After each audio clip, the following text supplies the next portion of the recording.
Hi everyone, it's Alice, and today we're gonna be doing a commentary on this. Well, not just this, but the entire bloody volume, basically.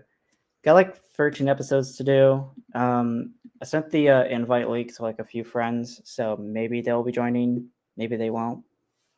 So yeah, how about I'm on my last week of summer, so I'm just taking advantage of that, before I have to go off to college, which is it's just community college, so I'm not traveling across the country.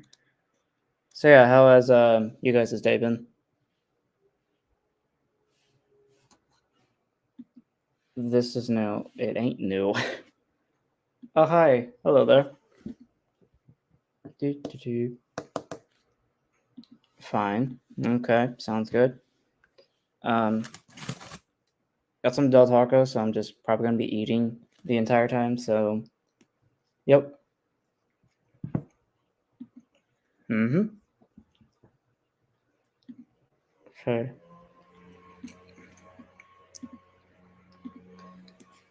Okay.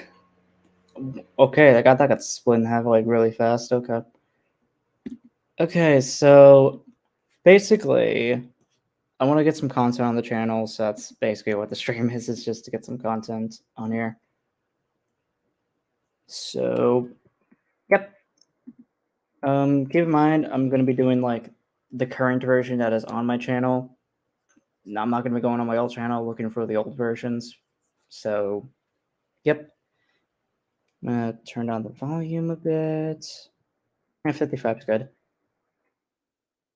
And oh yeah, warning, big warning for those that haven't seen any of this. You know, swearing, dark tones, and it's not intended for children. Read that. Yeah, I have. Okay, without further ado, let's get started. So this is the remaster of episode 1 that I did back in 2021 that I re-uploaded here. Okay, old username, and these flowers that you see in the production logo right here are from they're from my old school. Speak of the devil, the fucking bell from my old school just rang out as I said that. It was okay. So these flowers they were in this area off the stairs.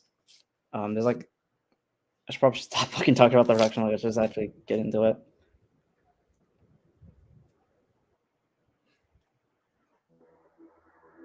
Okay, I want to talk about the image that I've been using as the title screen for short stories for a while. This is a stock image by I don't know, someone called BL or something. Are the flowers still there? I graduated, so I mean, from what I remember, those flowers were there when I was there, but I don't know. They probably kept them, anyways. So this stock image here, it's literally it's by BL. It's this random image I got off of Pixart. I do wanna someday commission someone to draw this flower so I can use it as the logo for short stories. And also, yes, this was before I realized how titles work, so this S is lowercase.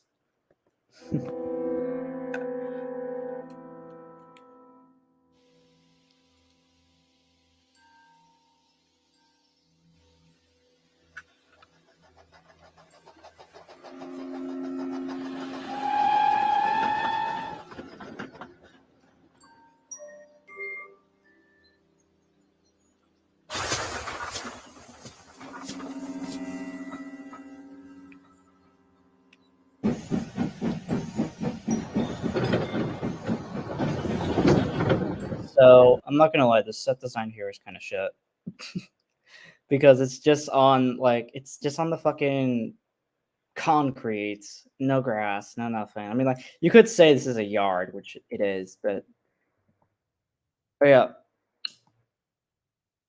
So for those that care about map stuff, like me, like where everything is, I still have not figured out where the hell this location is. It's on the east of Sodor. That's as far as I know. That's where this yard is. See, I want to talk about like some of the things in this contest. So I took a fat L with that Scruffy over there because he looks really good with the fucking Bachman Scruffy on a Wind Railway chassis. Um, and this was before I got back into like HO and 00, so I took a fat L with that there. There's another Bachman truck,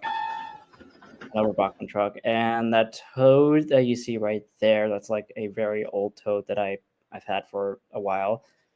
I've repainted that into Toad's BR colors, so you should be seeing this Toad in Paradise when that comes out.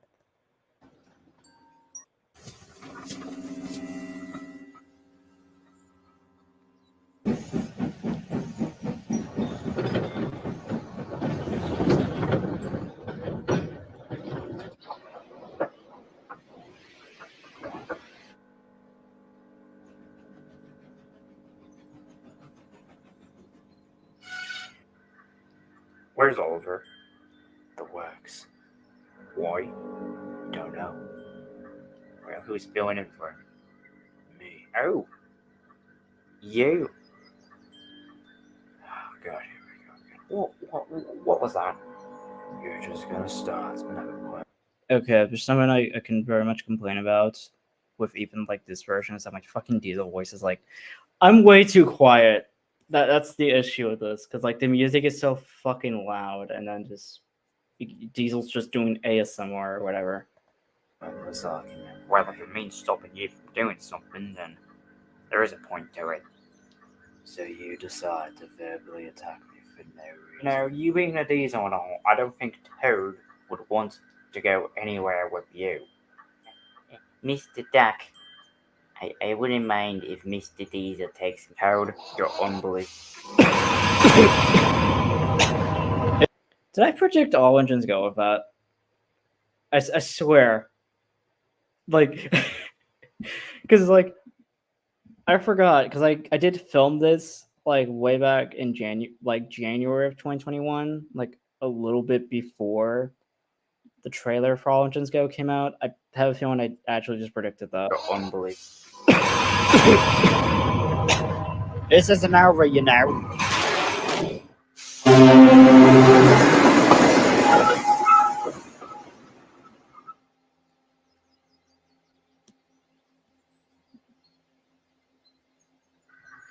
Was any of that necessary? Is that a rhetorical question? He was doing you a favor. Alright, a little thing about my old Edward model. Or custom. These little things right here. This is supposed to be like the oil pots that the K2s had. Looking back at it now, it looks like Edward's wearing earrings. And I actually kind of like that. Oh, really? How? Think of it like this. Also, shout out to Adrian for doing a really good Edward voice for me. He's going to be returning in Volume 3. I just haven't given Adrian all of his lines yet. So, yeah. If he didn't want to cover for Oliver, you wouldn't be having a rest right now. I will be washed off my wheels for an entire month than have him take one of my trains. Okay, so this was before I like actually got a grasp at fucking script writing and all that. I kind of didn't realize, like, with the time period this takes place in, which is 2019, Duck probably should have gone over his prejudice, or I mean, not really prejudice, just grudge against Diesel in particular by this point. But I mean, my own little characterization of Duck, that now is like Duck has a very hard time maturing, and that's why Duck is just such an fucking just such an unlikable asshole in like the two modern day episodes that he's in. So yep. Edward. Oh yeah, a little thing about this series that I just remembered. So this was before I developed Bella. So originally, way back when, there was going to be no Bella. It was going to be Emily in place of Bella. Literally everything was going to be the same except it was Emily. Or personality wise, at least. Yellow eyes and everything. So originally in this scene, Edward was going to talk about Emily, who is now Bella. And I was supposed to like put the fear of God into Duck or something. But I'm fucking glad that I didn't bring up Emily in this scene because like my old AU for Emily just it wasn't that good, and I'm glad I made Bella in place of her. So yeah.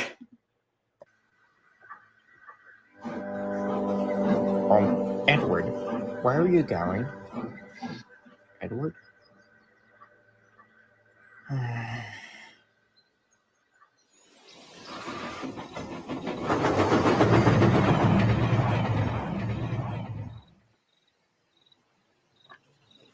Okay, I have figured out the location of this. This is supposed to be Kildane Forest, aka Henry's Forest. Or not. I haven't decided if this is exactly Henry's Forest, but it is. This forest is supposed to be a forest at Kildane.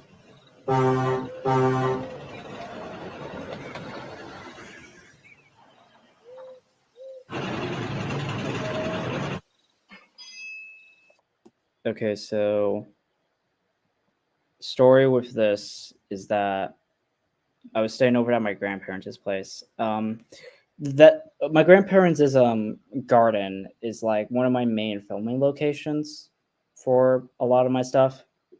So, because like it's like a giant grassy area, it's got a bunch of rocks that I can use for mountains and all that. So I was staying there for like a couple days, and I decided to take advantage of that and make a few of the days I was spending there like filming days.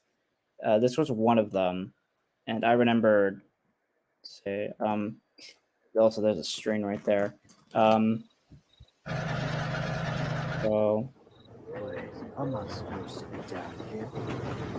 so Is there a problem, Mr. Yes! okay, so the little what's good gamers, hi Welsh. So this little sighting here that leads to the magic buffers. This is supposed to be a runaway sighting. I decided to deviate, like my interpretation of the Magic Railroad and the buffers by extension differs greatly from how Tadmor portrayed them, and that is intentional. I'm trying to like deviate, like I try to take some elements from Magic Railroad as I can, but like I try to make it like sure the events of Magic Railroad happened, just not exactly as you saw it in the movie. So for example, it takes place in 1973 instead of 2000.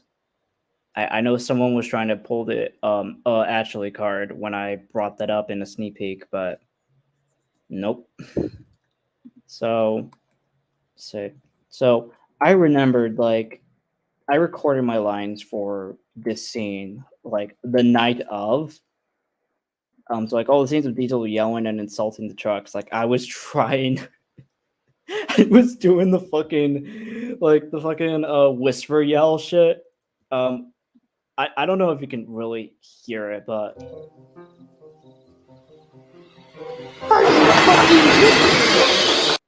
I mean it doesn't sound terrible, but you can definitely tell because I was trying not to wake up I was trying not to wake up everyone else in the house when I was doing that.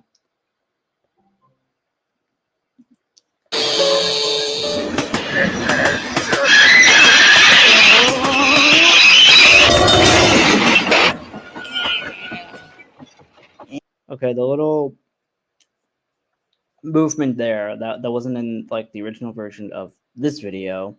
Originally, it was just a static image, but I just added a little movement there, a little movement effect to make it look like the train was still moving for a little bit.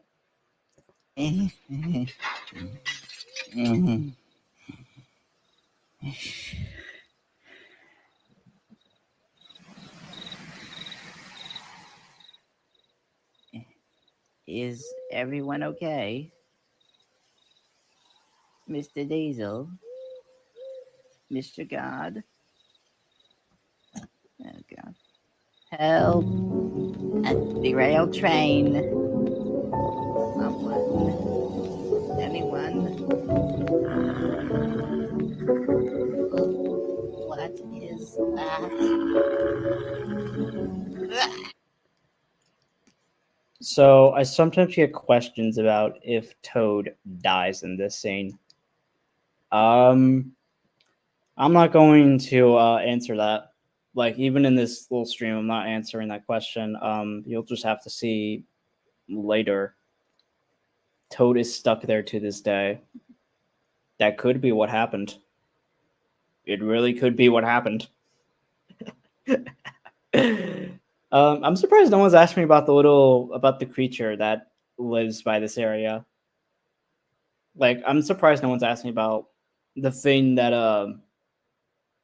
Toad has to deal with.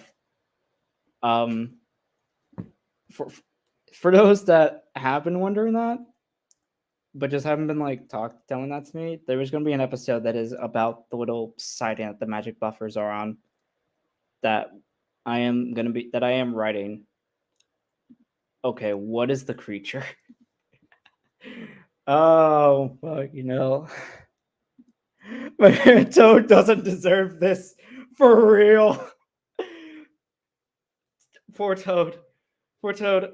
Is he dead? Is he not dead? Is he literally just chilling out in that same area to this day? You'll find out soon.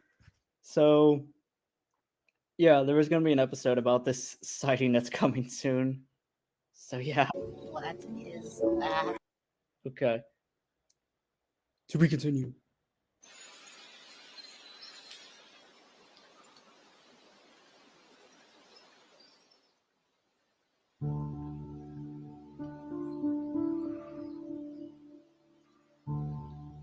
So, hold on. I'm just gonna be quiet for a bit.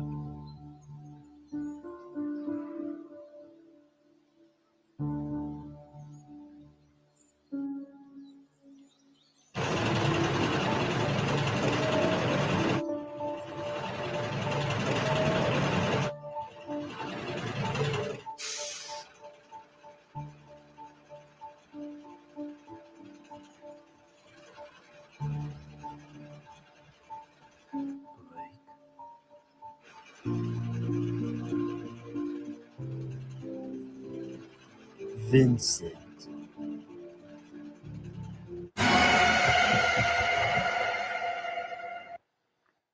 So this scene right here is supposed to lead directly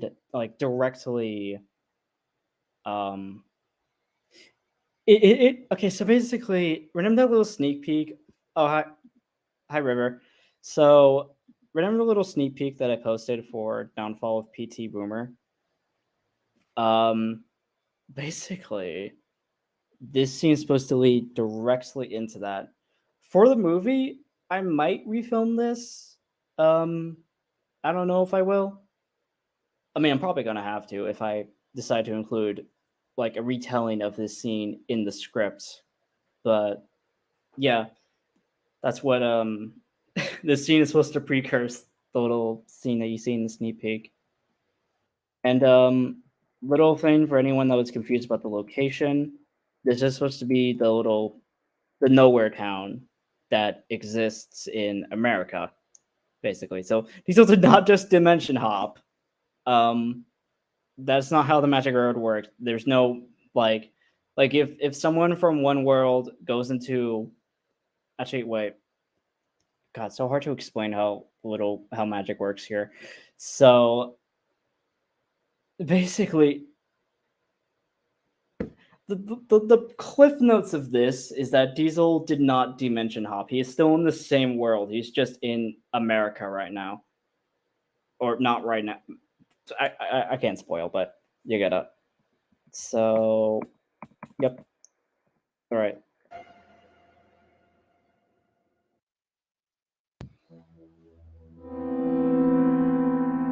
Okay, so the music you hear here I take it to teleport you around the world. That's one of its uses, basically. Anyway, so the music that you hear in the credits and the intro, you guys know that's like the main theme of the series. This theme is called Spider's Eyes by Kevin MacLeod. And I don't know why. I first used it on my old channel. Wait, no, right now. Time travel. Diesel, that's a PWBA. Hey, Diesel did it better. Let's be real here. That's okay. So I'm gonna go to the bathroom real quick, and also someone DM'd me, so I gotta deal with all that. Forgot threw up the little BRB little banner, so BRB.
Alright, sorry for the delay. I have returned.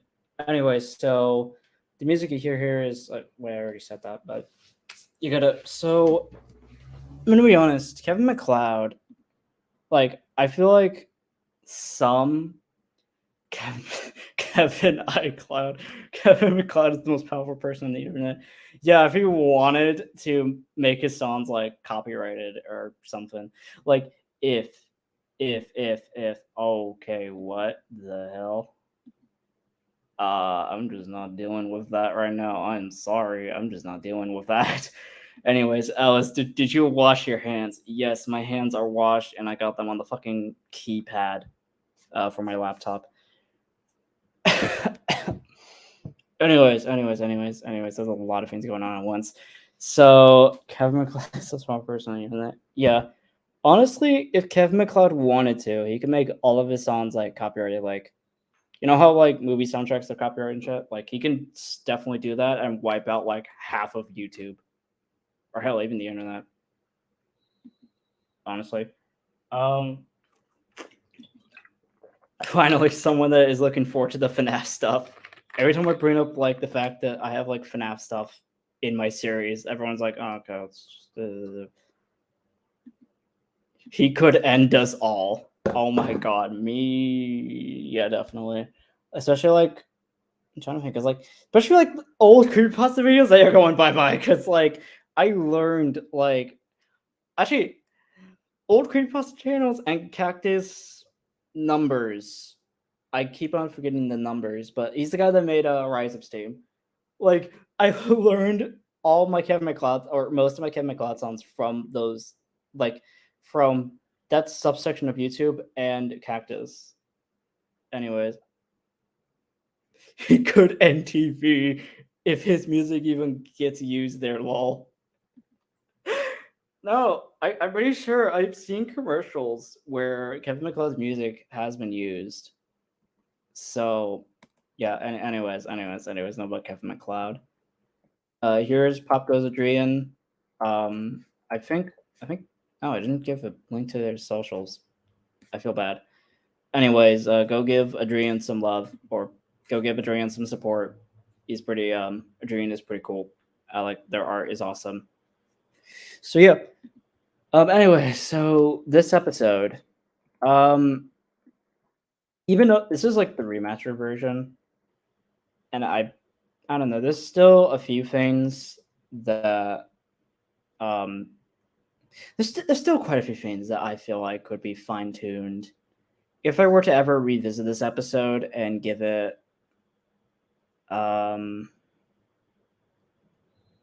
like a few tweaks to make everything flow better. I think the first thing I would do is rewrite this scene because like it's kind of like looking back at the scene, it's just kind of clunky in the way that it was written. Maybe redo the sets as well. I don't know. That's like a like I'm not going to redo this because I've redone it once. I don't think I need to do it again. But yep. Overall, as like an introduction episode to the series, I mean, it does kind of throw you in like late in the timeline, yeah, but it gives you an idea of what the series is about. So, yep. Oh wait, there's a story to be said here. So, little story about the production logo. It's probably gonna be something with like every episode that we come across. Every episode that has like a production logo like this. So this area, this is Palm Desert in California. Basically, have you guys ever seen the movie Palm Springs? Basically, that's where that movie takes place. I've been going to this area, like this little timeshare or share here for like a while, like a long while, like my whole life. They have like this beautiful little fountain here that my old username has been very kind as the block. And for the desert, I'm surprised by how many palm trees are here. Anyways, enough for that episode. On to one of the free FNAF episodes. And I'm in feeder mode as well, so that's why there's black bars here. So, fun fact about this episode, this is actually the first episode that I made for the series. Basically, I was on a really big FNAF kick, like from like summer 2018 to basically now. So yeah, when I found out about Pizza Simulator, that was like a big shock to me because like I wasn't into FNAF when Pizza Sim came out. Basically, I was into the series like from FNAF 1 to Sister Location. Took a break for like a year, and it just so happened that Pizza Sim came out within that time frame. So, yep, came back at around Ultimate Custom Night. So, at around this time, I filmed like a bunch of FNAF stuff, and I got like some of the McFarlane sets. Like, I got Baby and pretty much all the fun times, besides like the main fun times, like not Lolbit or Yendo or any of them. And I filmed some stuff with them, like this shot right here. I think that was 2018. Okay, hold up. I think we'll just do this by shot basis.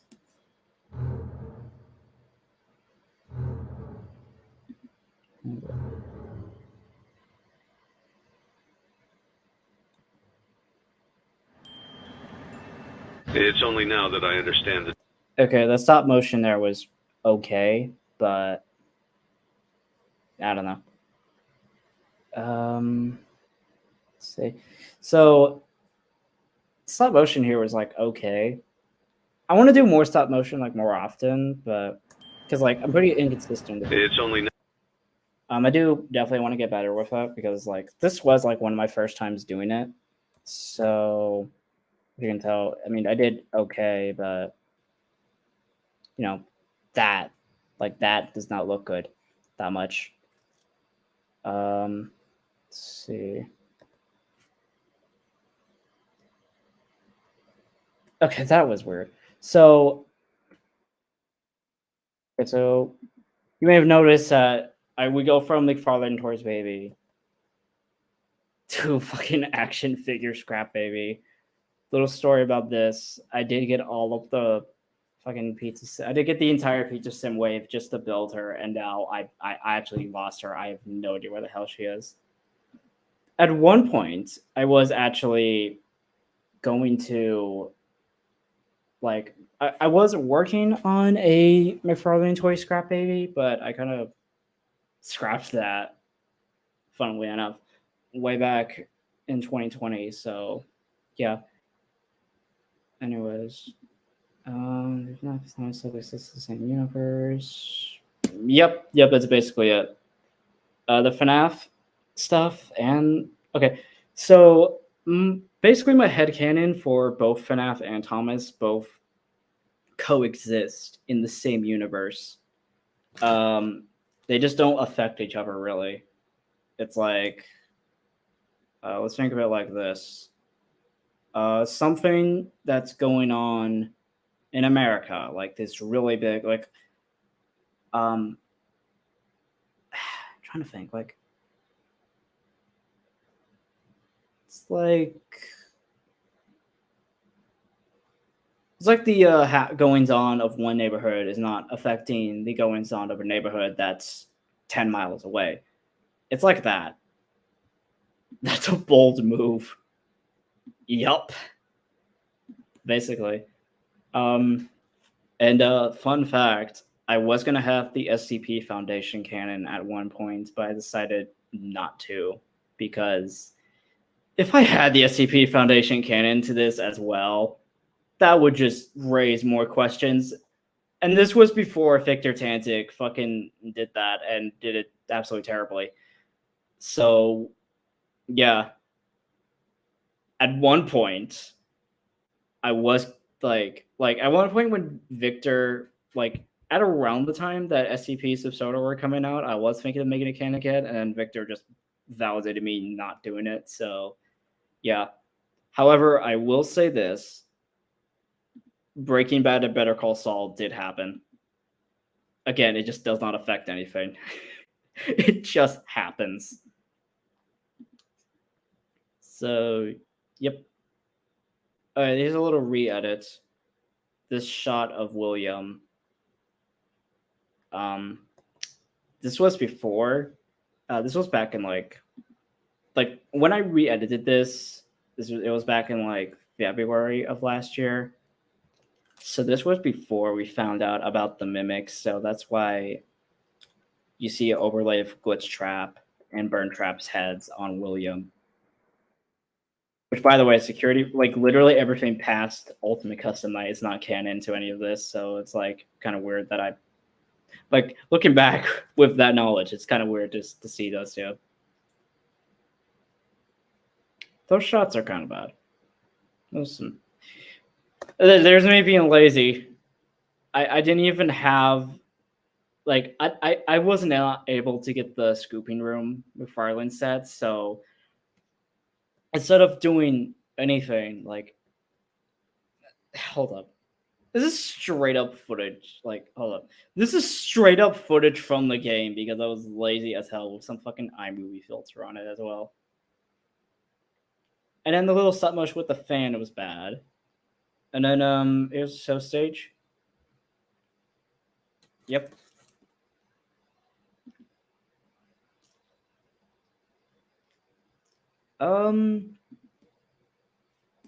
Yep.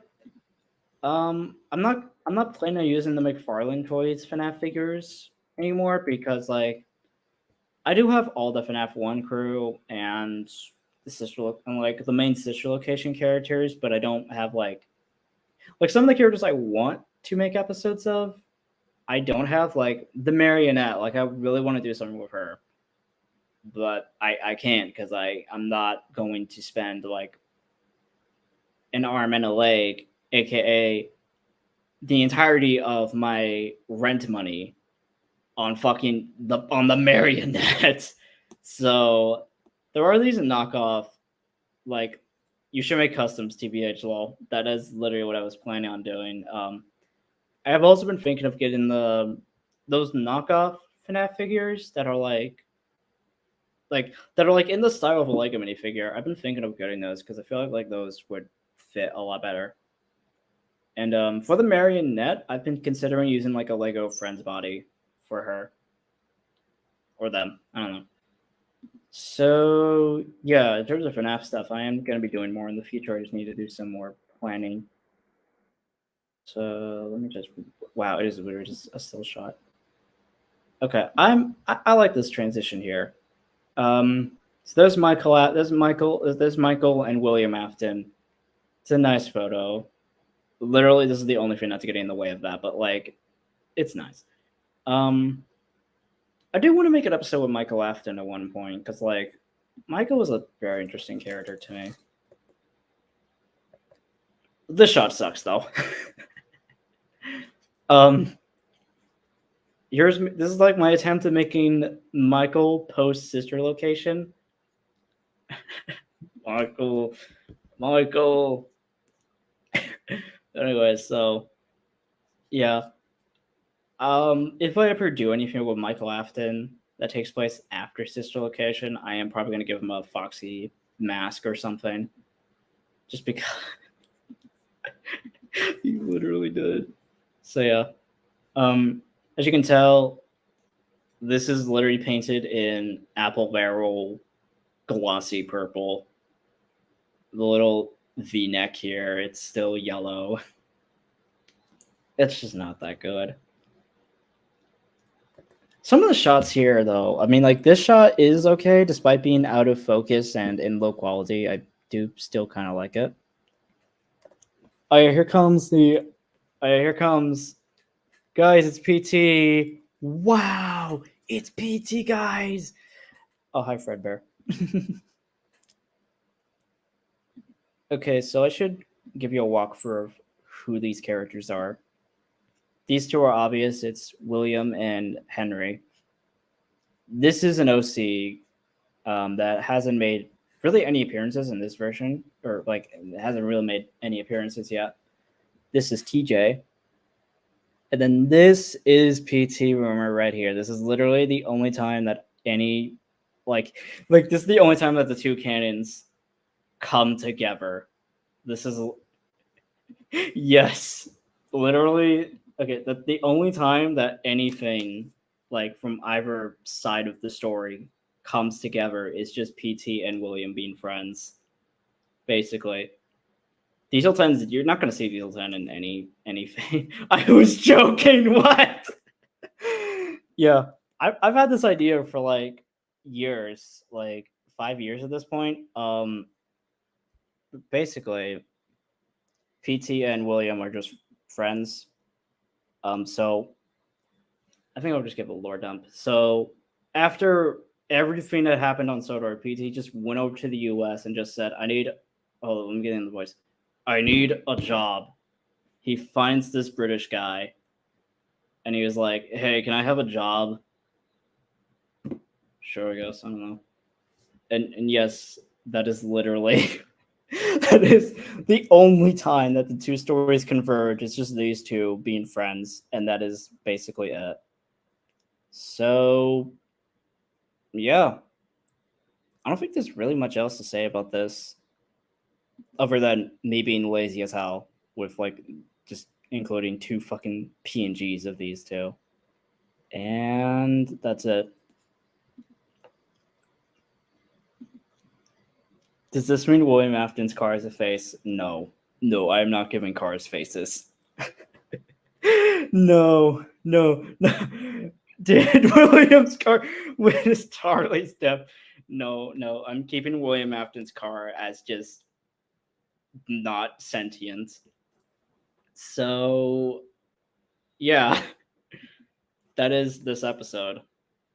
Audio from FNAF 6. And okay, this episode, I get a nostalgia feeling from it because this is literally the first one that I made.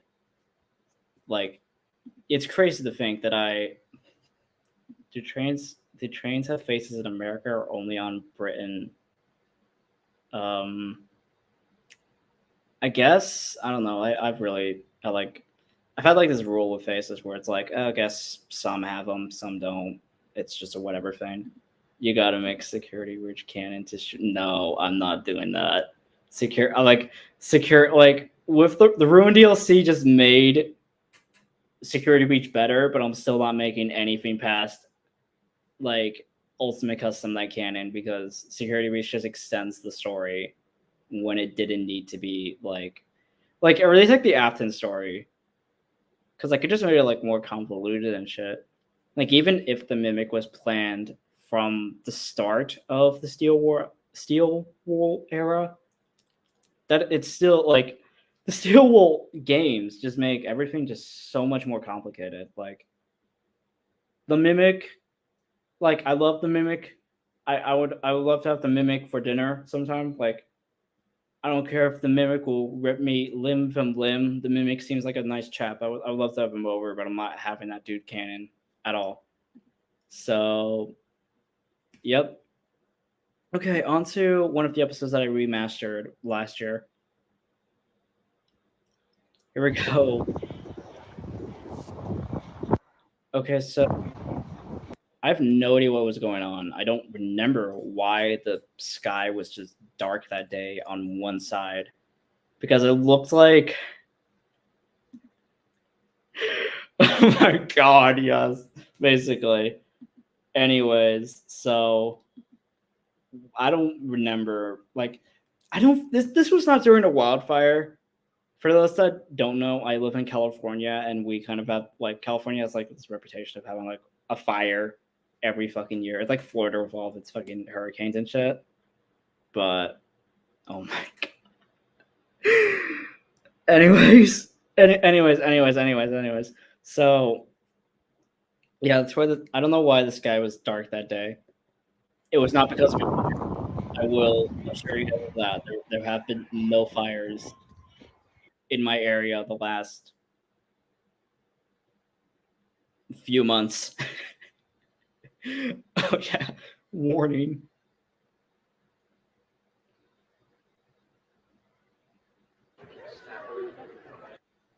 As you can tell, I was being very lazy. I could not be bothered to give this station a name at all. So basically, where all of the stuff with Phil and Davey take place, that is in the Midland region. Hi, Phil, stop staring into my soul, dude.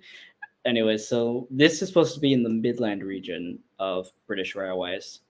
I hope Walter White shows up. Oh my god. Oh my god.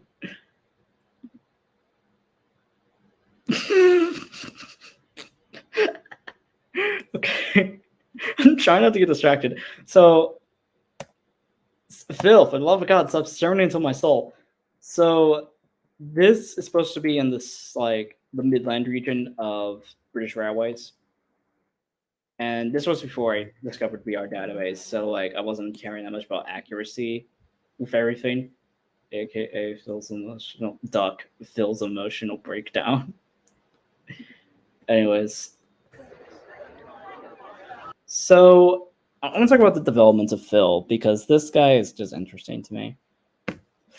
So, when I was starting the series, back in 2019, I had two, I wanted to make some background engines. So I made a white N2 and a brown Pannier based off of the Railway Children Pannier. And I decided, hey, what if I made these two into characters with a really, really, really sad and dark story. And that is how Phil and Davey were created. So yeah. Let's see. As you can tell, now, if I were to do Phil and Davey now, even without this, I would put him into BR Black because Phil's livery is very. I mean, I guess there are cases like the J69 in Liverpool Street that was painted into GER blue, but honestly, I mean, I could make that excuse for Phil, but I really don't know. Little Easter egg, there's me and my friend Greenlee. That's just we're just chilling.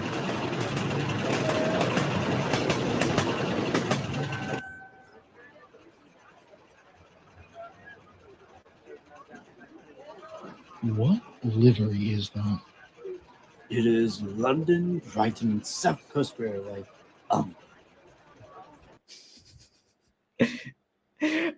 My fucking voice for Phil, I swear, it's so fucking posh and I kind of hate it, but I love it at the same time. So, for those that don't know, D261 is voiced by Troublesome Junction, who is a really cool guy. I haven't talked to him in a while, but he's pretty cool. I recommend that you check out his YouTube channel and Instagram and stuff. So, what I think I did leave a link. I did not. I keep on forgetting like giving like links to people. Aren't you Great Western?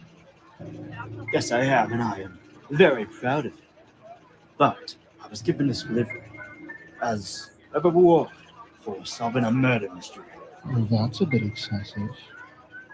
I'll have you know that when I was given this livery, my brothers would call me Phil, the... Outdated.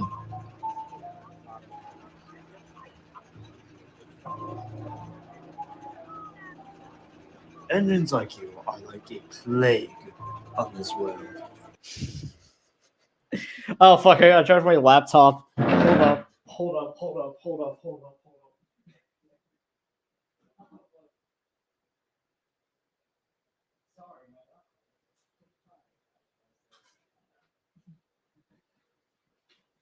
Sorry, my laptop was about to die, and I can't have that right now. Okay. Man really is Duck's brother. He literally is. I do want to do something with Phil and Duck at one point. I just haven't written that out yet. So yeah, I'm just do some skipping and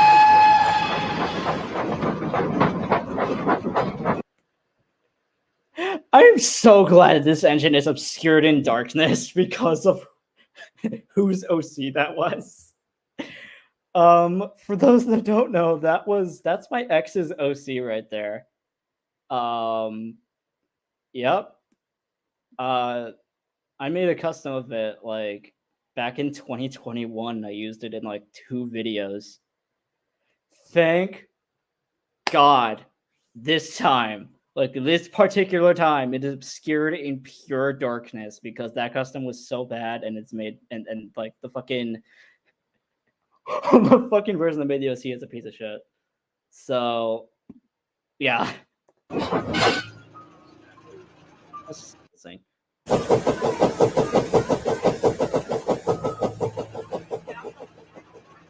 Cowardly little antique.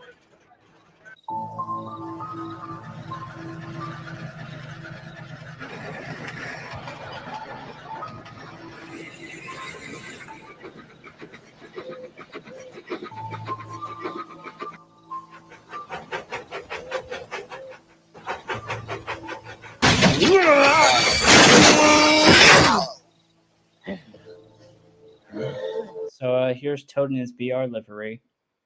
So my favorite part was when Phil said, "Hello there, Phil Swift here for Flex Tape," and then told I need to do that. Oh my god. The music sounds like, oh my fucking god. Fun fact, the composer of the music that you hear, or Mew, who composed the music that you hear in this scene, did make a track called Among Us like 3 years ago. So yeah, anyways. So the little thing I got here is that Toad, like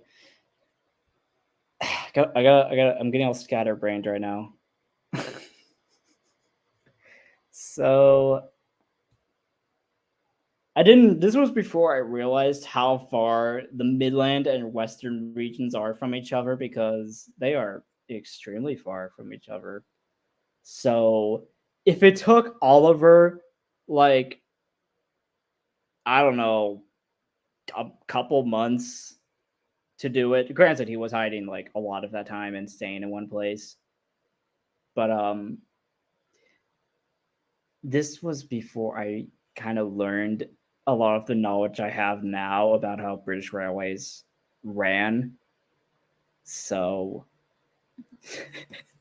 I gotta bend some rules. So, yep. You okay? Yes. Yes, dude, I'm okay.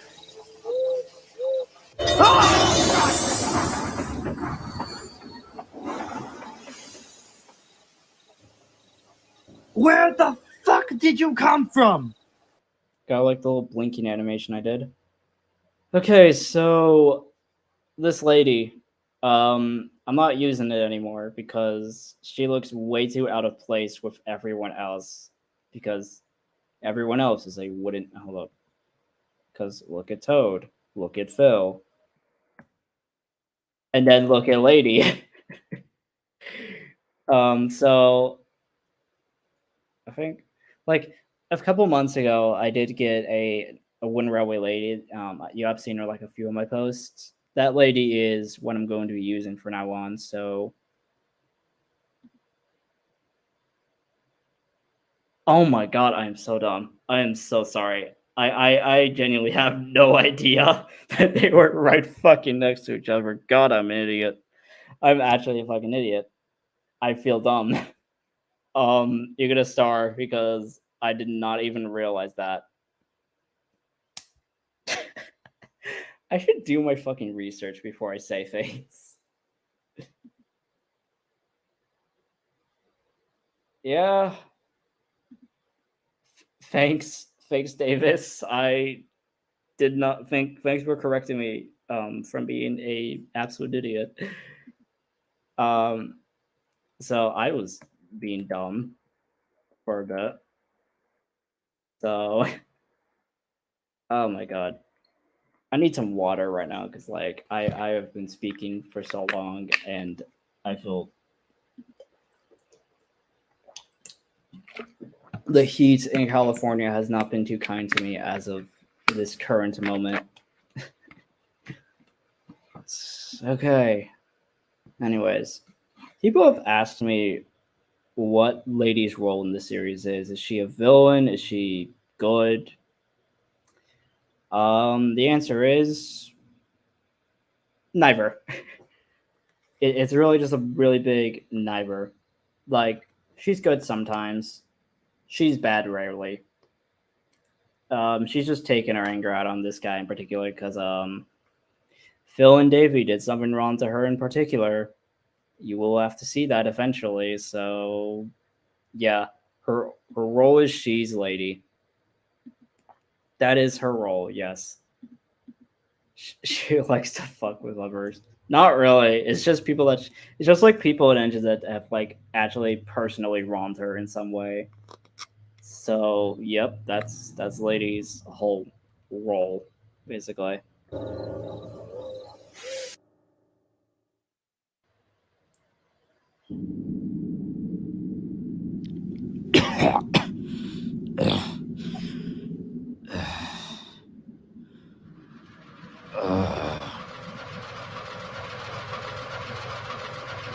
Really bad face tracking there. Yikes. Oh god, what are you even supposed to be?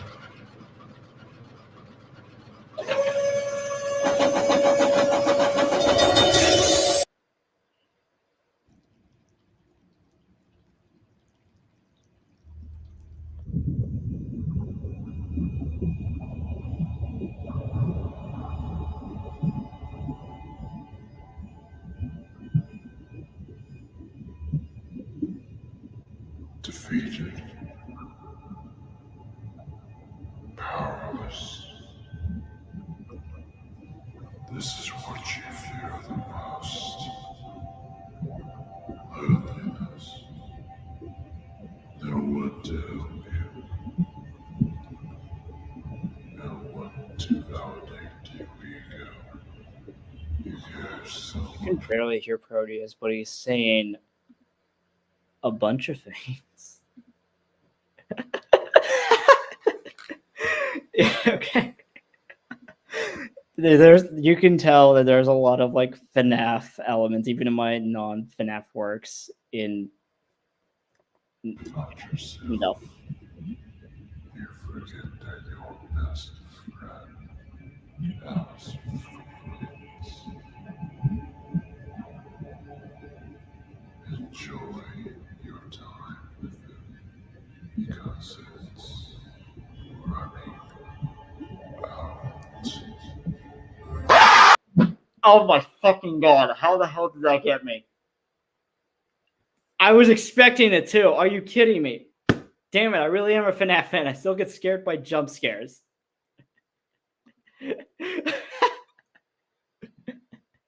So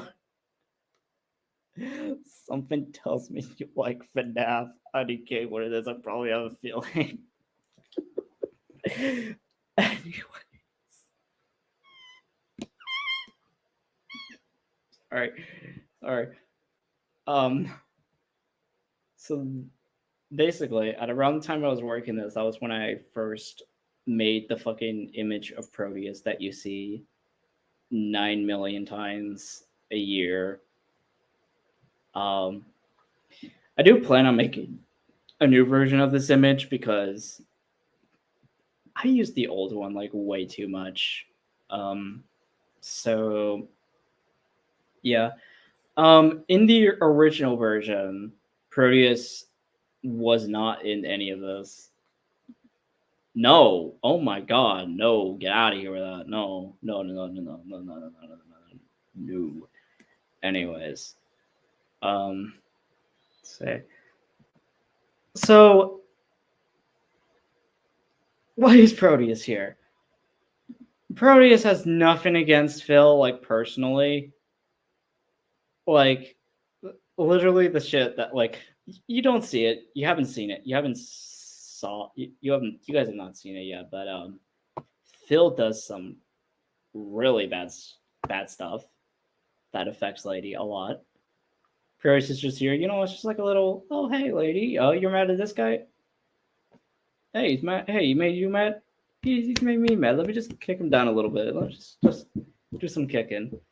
And that is why Proteus is involved in this. So, yep. I'm gonna mute this real quick. Hi, Donald. I aim to listen to your little horror stories. But she was just there a few minutes ago. It's 3 in the morning. I got work to do and places to be. And I just want to go home. Now, can you please kindly get moving? So, Donald and Douglas, they are voiced by SRP. This is literally just a sandwich plug for SRP because I'm going to be in one of his videos soon. Proteus breaks my man's legs. That is literally what he does. Anyway, so Donald and Douglas, they are voiced by SRP, and I'm going to be in one of SRP. I'm in quite a few of SRP's videos. I barely talk to him, but it's like, I don't know. SRP seems like a pretty cool. SRP is a pretty cool guy. You guys should sub to him, I guess. Sure. So, yep. Donald. Okay, so like this version of Donald, like I am going to be repainting him because like he looks not the best here. This is a number plate. I didn't even realize this until like a lot later. The little red plate on his cap is supposed to be a number plate. I didn't even fucking realize that. So, yep. Let's see. I want to talk about Donald real quick. So, I don't have many engines to use, just straight up background engines. So sometimes, like, particularly for like these 2 episodes, I did include just like 2 like NWR engines. Like in this one, you're gonna see Henry pretty soon. Also, I just want an excuse to use my Donald and Douglas. So, yeah.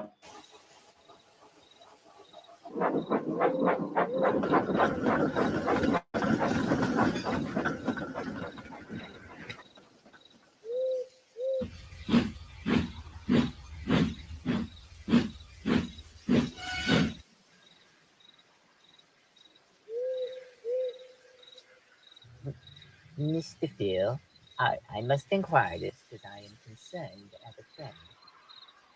Are you okay mentally? Me asking my friends on Discord how they're doing. Yes, I'm fine. Just take me home, Mr. Phil.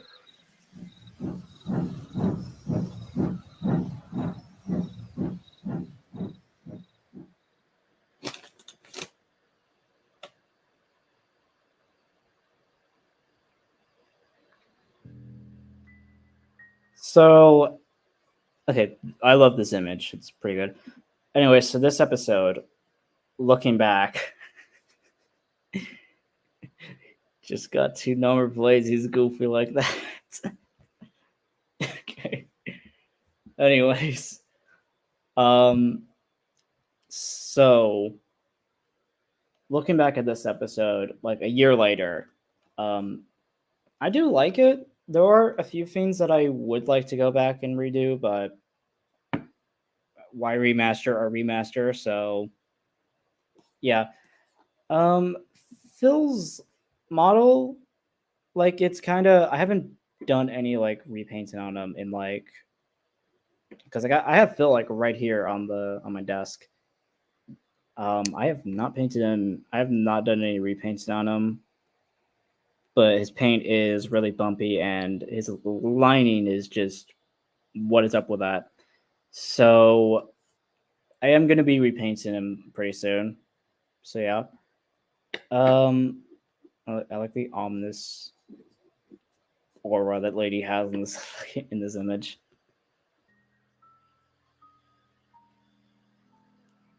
Although there is something I really like about this video, is the fact that it did help to get this channel's name out there, because this was like the first video on this channel to get 1,000 views, and it's currently sitting at 6K. So that is good. Subscribe to these people. They are both pretty cool. Especially Duck. Duck is really nice.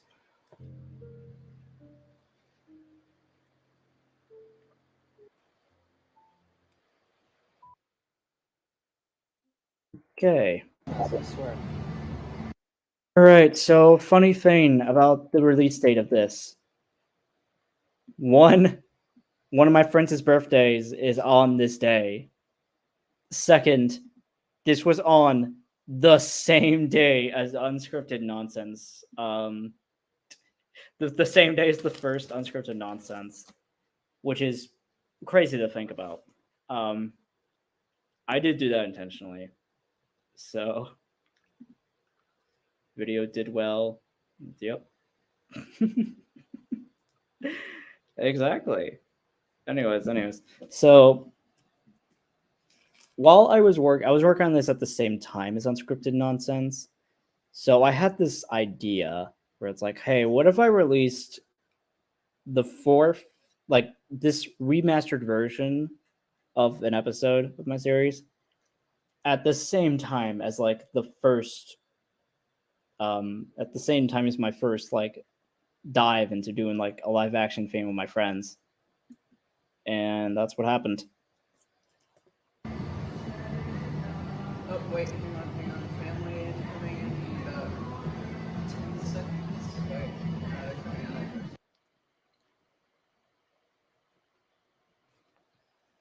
Wait, I've just realized we haven't even made it, or we've barely made it halfway, and it's this whole thing's taken like a full fucking hour. Oh my god. I need to stop pausing every few seconds. Jesus.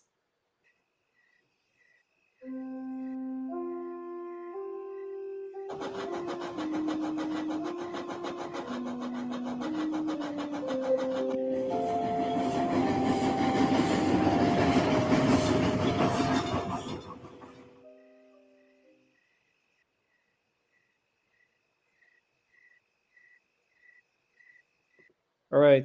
So this was on my dining room table at my mom's place, as you can tell.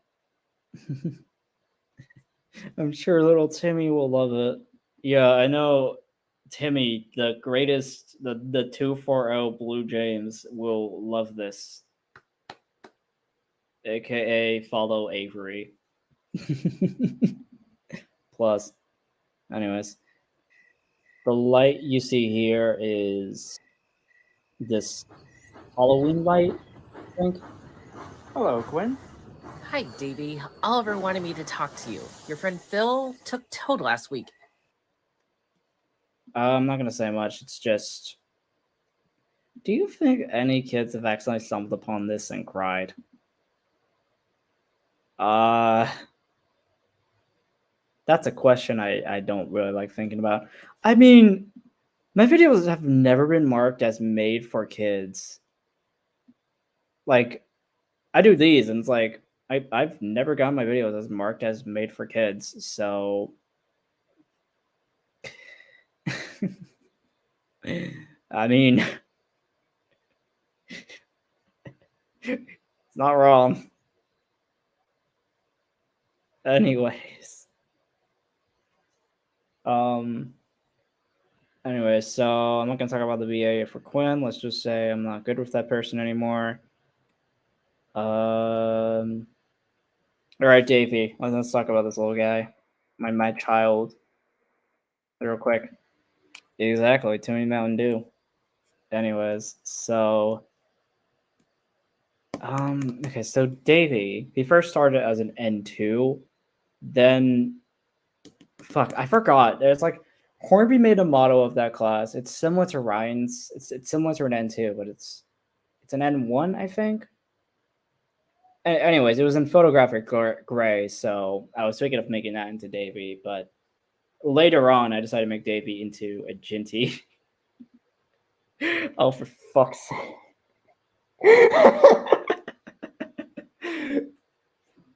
Yeah.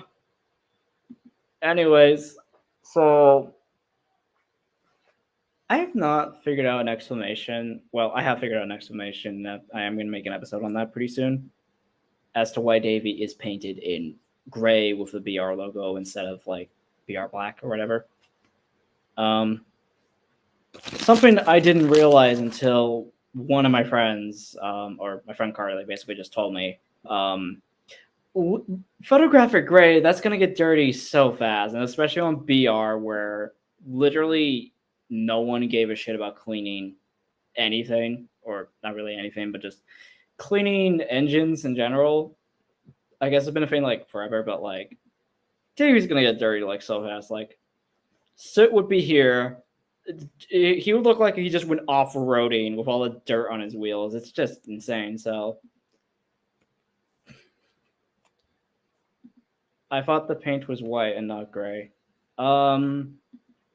Basically, I mean, he used to be white, but I decided to paint him in bright gray, which kind of opened a new can of worms with him when everyone comparing him to fucking Timothy, which was annoying as hell.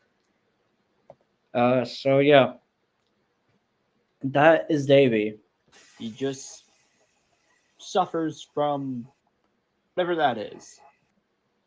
Well, Phil does not have psychosis. Whatever that is. He just suffers from night terrors that occur when he's sleeping. And sometimes he falls asleep while he's working. You clearly don't understand. I don't understand what? Davey's personality is yep, pretty much. Anyways, so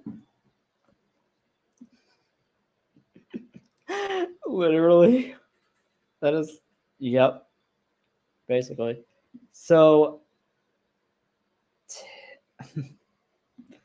I mean, okay, I need to stop. I need to focus. So Davey's personality is that he is very antisocial. I make a lot of my OCs antisocial, but Davey in particular, he's like a nervous wreck, pretty much. Whenever someone has something to say about one of his friends, he tries to defend them the best he can. And as you can tell, he's clearly not an educated psychologist. So Yep. Look, you can't just say something like that and then puff away. That's just leaving me in the dark. Sorry, I talked shit about your Davey.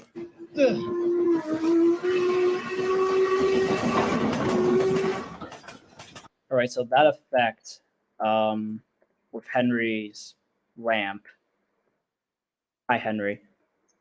That was done with a, let's see, like I know it wasn't like a big flashlight. It was just a little light that I had like hovering over Henry, like the front of Henry, to give the effect of like the lamp moving along and stuff.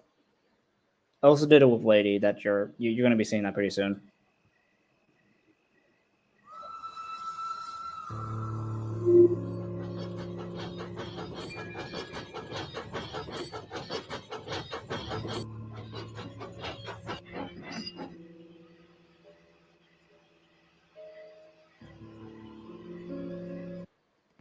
All right, here comes the part where I fuck up the effect because it's not. As you can tell, Lady is still like Lady's front is still in the dark. Hi.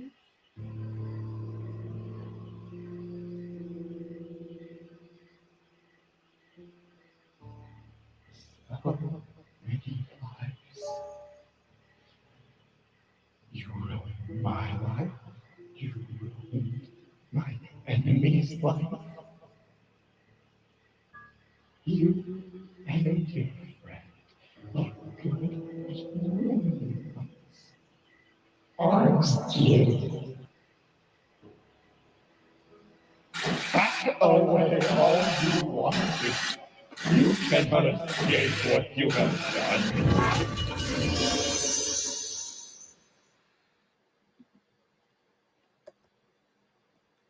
So Phil and Davey did something. You're gonna see what they did pretty soon. That is all I shall say. Hey, calm down. Oh, Hi, Diesel 10. So, Diesel 10 here, this is not the actual Diesel 10. This is a. Let me think. I'm trying to think. What's the word for? It's like a illusion of him. This isn't actually just Diesel 10 that's sitting here. This isn't his ghost or anything. It's just a illusion of Diesel 10 that lady just spawned here in Davey's little dream here. So I'm so sorry. I didn't even see you there. When did you get here? Hey, this isn't about me. This is about you. Oh, I was having this nightmare. This random purple engine just came out of nowhere and just started accusing me of ruining lives and saying I ruined this one Diesel's life in particular. I didn't realize. Okay, one, he looks derpy here, so I'm just going back. So I didn't realize I made a fuck up. Lady did not mention any Diesel. It's just Davey already fucking knew about it.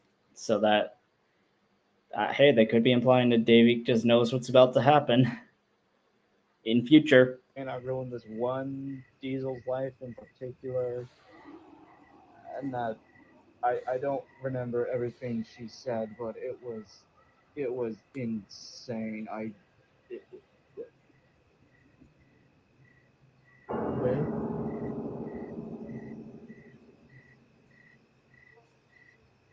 USA.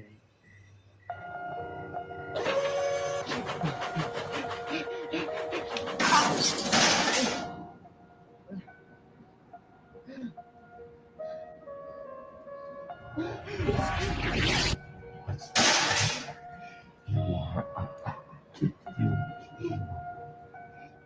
Don't think about it.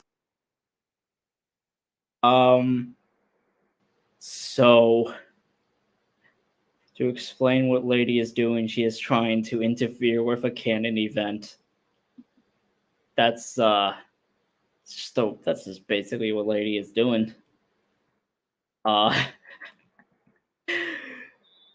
the best way to put it. We don't need to go for the whole monologue. You guys, I mean, basically, yeah. Ayo, hell of a. Oh my god. I mean, you're not wrong, but you're not right either. Oh my god. Anyways.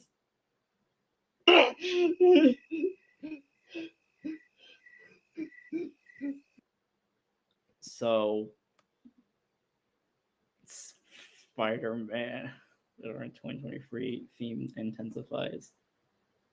Yeah, I literally did. I actually did. Oh god. Anyway, so I should bring up like my acting skills, basically. So as you can tell, I do not hold back with acting. Even when I'm like doing like a voice role for someone, I still don't hold back. I've been doing some half engine lines for my friend Sky as of late. When do I get my 1 cent for voicing the Arby's restaurant? Later. So, basically, what I do now for voice acting is that I either go into a car, not a car, but I can't say my car. I mean, I don't own a car yet, but I go into one of my parents' cars by myself, voice acting there, or I wait until I'm home alone and do it then. Because in case you haven't noticed, I do lots of fucking yelling and acting like a psychopath, like acting like I just watched my whole fucking family die in front of me. So, yeah, that is a little thing for acting.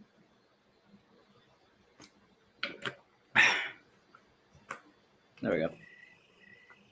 You can tell this was filmed on the table because I didn't even hide the tablecloth. What did I do?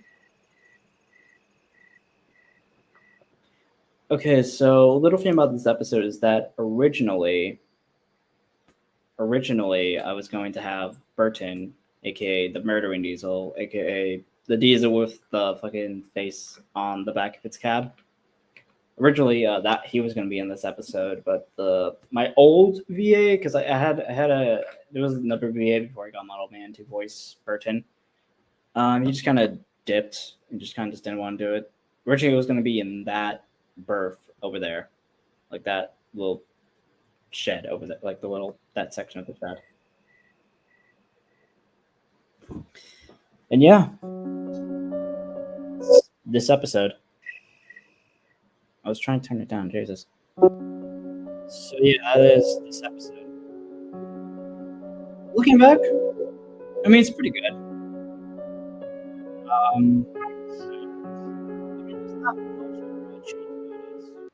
I mean, set-wise, yeah, I would probably put something on the ground, or so the ground is not just the tablecloth, and maybe we get a sky backdrop. I've been meaning to get one for a while, so those are like the only two things I really changed. So yeah. Oh yeah, this premiered an hour after Unscripted Nonsense, by the way. I just thought I would mention that. Oh my. Oof.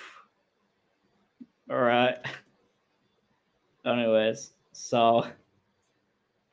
Oh yeah, here's the little video clip that would become the intro short stories. The little.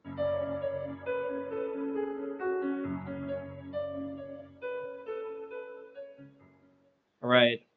Back to episodes that I haven't done any remastering. It's a FNAF episode! And we got this error I need to fix.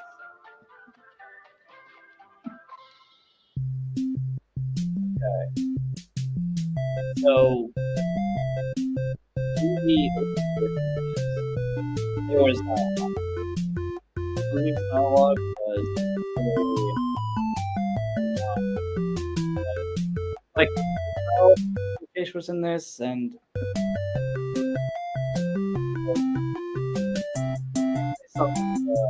game. This is based off of the little mini game where you see Elizabeth Afton dying. If you can tell. So originally, I did some voice acting for William, and fucking, I just took all of Elizabeth Afton's lines from the games and just used them here. So, fun fact, I had to film this twice. I had to film this fucking thing twice because I lost the footage for half of this episode when I was originally editing it. So that was fun to deal with.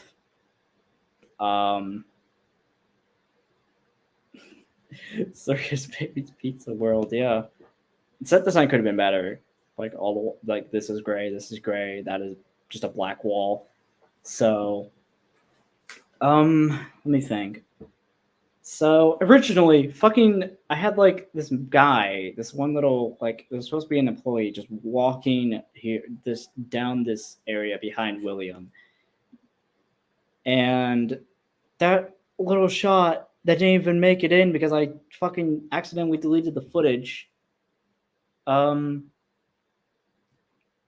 Like that fucking shot took like 40 minutes to do.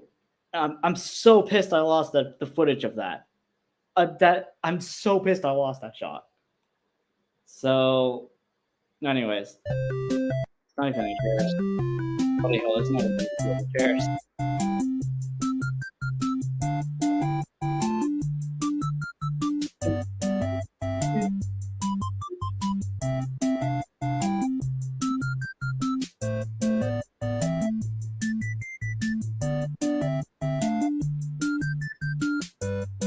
I will say I do much prefer this version over the original because, like, my voice acting for William was terrible and my music choice was questionable. It was like the fucking, it was like D&D music I used in this. It's like that one Kevin MacLeod song that went do do do do do do do do do do. Like I use that in this scene, and it just does not. I'm gonna be honest. Like Kevin MacLeod's more Celtic or medieval D&D sounding music. Like it just does not fit FNAF. I'm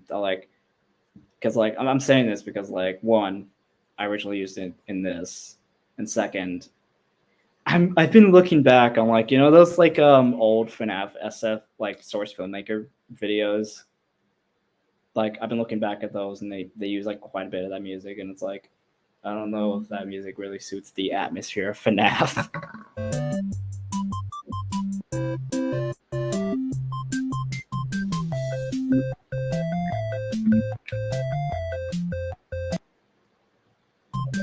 That just looks like a man that has just opened an entire pizzeria and built like 4, probably a bit more because of Lolbit and Yendo and Bonnet. And there's also other videos. Anyway, you get it. You get it. This just looks like a guy that literally did all of this just to kill some kids.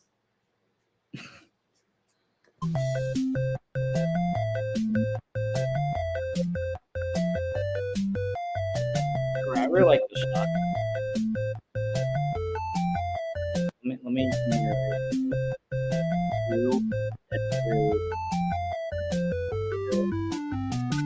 three.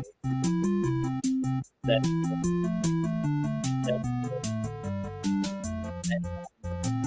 2, 3.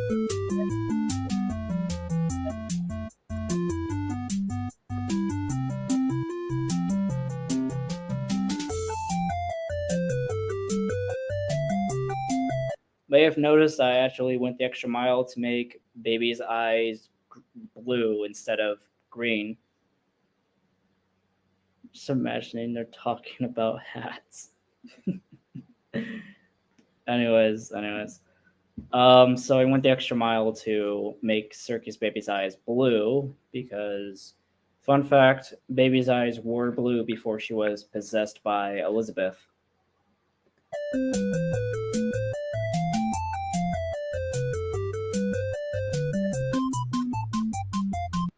That claw is so bad.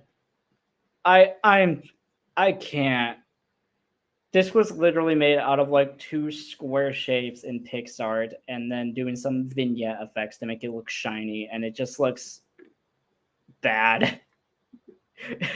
the ice cream does the cherry on top of this, the literal cherry on top of this is that it does not look stable at all. That cherry is falling off eventually.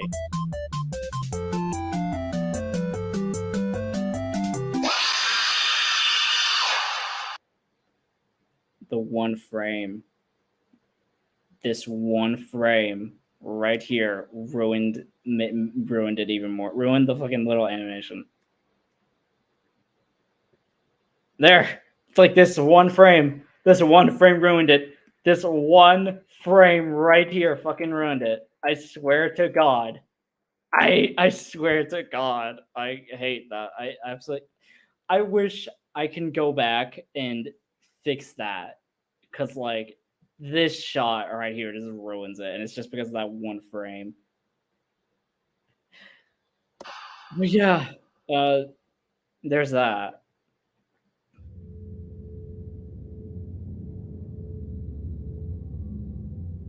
Okay, so looking back, this version is a lot better because it does visual storytelling. It does a lot of showing and not telling. There's dialogue. The music is a lot better, and sure, there's still the ending, which falls apart visually, especially with the one frame that I went on a tangent about. But yeah, I do like this episode. It's nice. I think it went pretty nice. I was just drawing and then I hear that scream. I am sorry that I jump scared you. Or I didn't. Alright. Here we go. To currently the last FNAF episode, and also the shortest episode in the series, at a whopping not even 2 minutes. Yes, this is FNAF. Why did I heart that comment? Anyways. So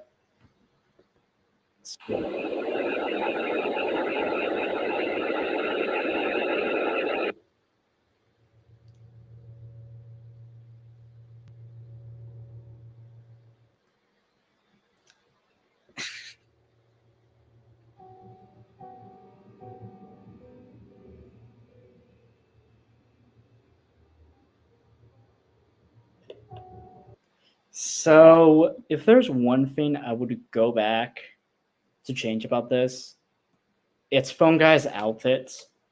Because I personally like to believe that the reason why the animatronics attack the night guards is because they're wearing purple uniforms. Because that only makes so much sense. They see Purple Guy, and then they see the night guards wearing purple. Like, it only makes sense. It only makes sense. Like, it just makes sense. And, like, I'm so mad I didn't think about that when I made this. Like, because, like, Purple Guy... Because, no, not Purple. Phone Guy is literally just wearing, like, a random, like, police uniform that I got from, like one of the Lego City sets. If I were to go back and change anything, Purple Guy's... Fuck, I'm turning into Map Pack. Phone Guy's outfits would be the thing I would change about this.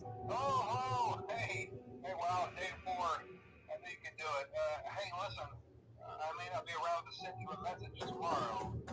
It's been a bad night here for me. I'm kind of glad that I recorded my messages for you. So when I did, hey, do me a favor.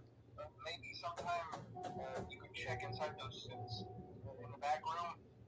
I'm gonna try to hold out until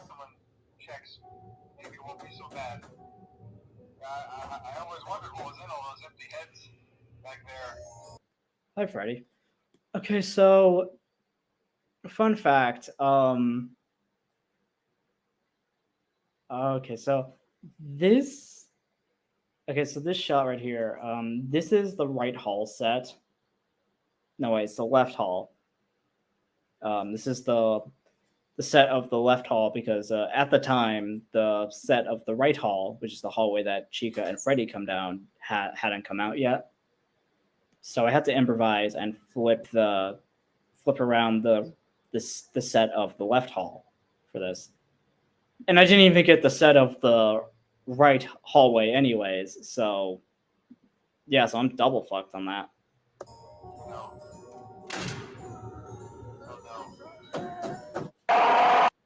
Hi, hello.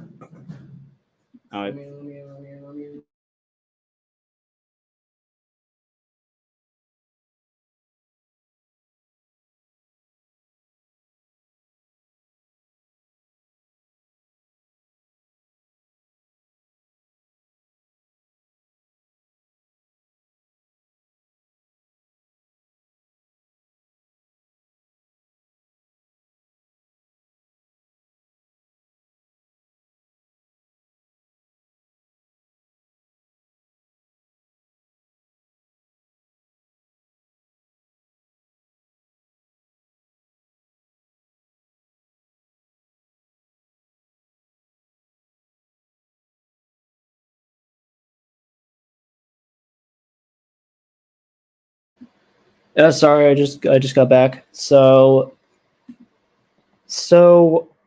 okay, so Golden Freddy here. I'm streaming. Anyways, so okay, so as you can see in the pixelated light, there's Golden Freddy. So at one point, before I got the idea to just use the knockoff Lego figures for the FNAF characters, I was planning on using like it's like little figures that Funko did that was basically like just their action figures except static and smaller. I was thinking of using that for Golden Freddy because I don't know, it was in the position I wanted. Like it had the head tilt and everything, but I don't know. So not much to say about this episode. I mean, it's good. Other than Phone Guy's outfit, it's pretty good. So, yep. On to the next one.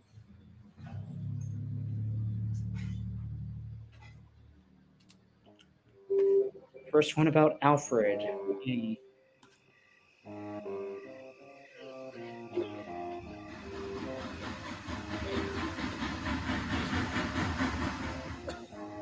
All right. So, since we're gonna have to look at this damn thing like a bit, let's talk about my Alfred custom. So, this first version of Alfred was a Lego build. Like this is Lego. Like the boiler and cab are Lego. So are the buffers because I used to do 3D buffers for a bit. Let's see. Hold on, I'm eating. Give me a second.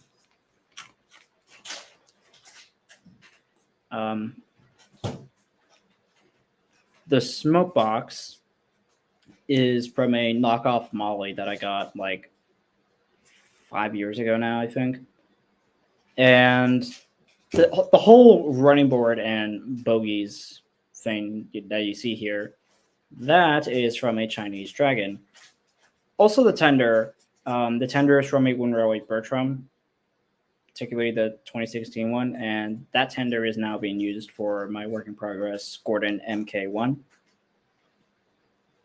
And another thing that is going to be special to this episode, actually, no, it's going to be special to just these two episodes because they are the only one. Oh my god, what?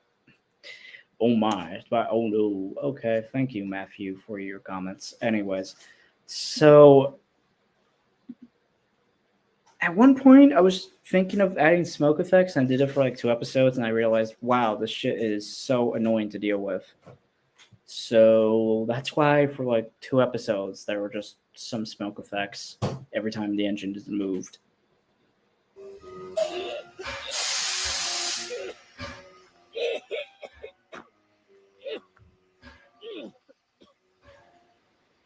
Mate, don't worry, you're coughing at this point. I think I might need to call an ambulance. I think you're right.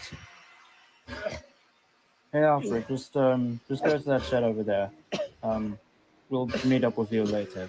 Well, what about him? Don't worry about it. I'll just take him to hospital. You just go and get some sleep. All right. Good night. So, this current version is very condensed. Like, very condensed, because, like, some of, like, the dialogue was just pure, just exposition. Is my guy good? Nah, he just contracted the bubonic plague or something. I don't fucking know.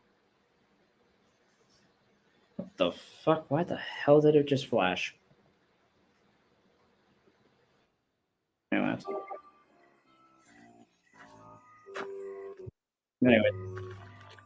this bugged the hell out of me in the original version because this was okay. So in the original, yeah, they can sometimes, pretty much. Okay. Anyway, so this, as you can tell, I filmed this under my bed, which under bed late at night, you can, you still can't see shit. Like, bro, you can't even see Alfred's face. It's just a jumble of pixels that vaguely looks like a face. So this was like the original version of this. I was voice acting in the video, like in the video clip and everything. So this was before I just decided to actually do voiceover, pretty much. In this version, I did actually do voiceover, so that's great. Also, Zane did a remake of this episode. I haven't asked him if I could. Actually, did I leave a link to? I didn't know. There was no description for this. Holy shit! I'm terrible at that. Okay then. Okay.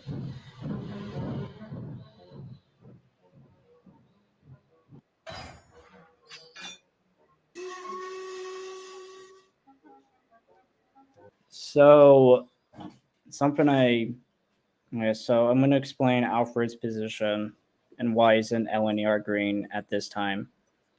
So basically at this point, Alfred, I almost said Alfred. Alfred is preserved at this point. He was owned by a Relator company at one point, and this was, I think, about a year. This takes place in 1967, so a year before the Steam banned. So he used to Reltors on the main line sometimes, and those ended. With the incident you're about to see unfold here. Also, the man you see here is okay. He just passed by. I mean, okay, if you recognize him, you know.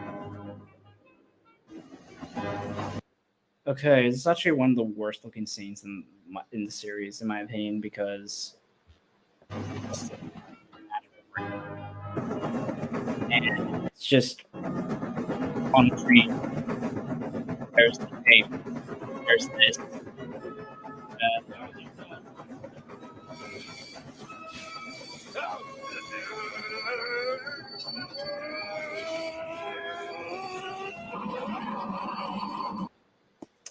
So here's something I've noticed with doing scenes, doing crashes and shit. For some reason, when you want something to derail, no matter how like hard or how fast you have it going, it just decides not to. Also, I probably should have had the strain on the other side. Actually, I don't even know. I don't even know how else I could have done that. But originally the whole crash was going to be much different. Originally, Phil was going to be in this, and he was going to be crashed into his goods train, or whatever. But I decided not to do that because I didn't feel like making it any longer. Because at the time, or like the original version, I think is about 4 to 5 minutes, I think, from memory, I think. So, yeah.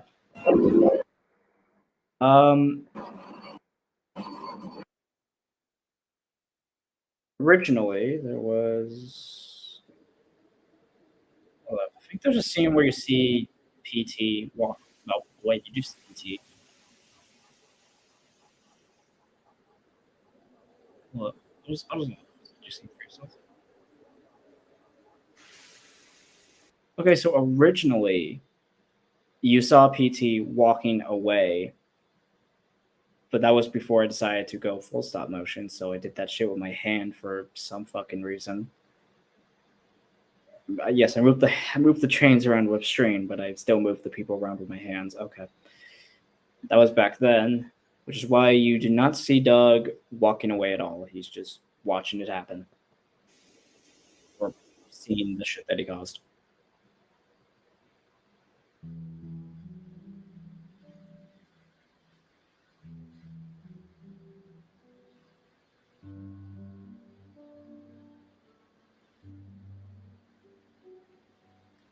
Honestly, I have been thinking about remastering this episode for a little while because of this.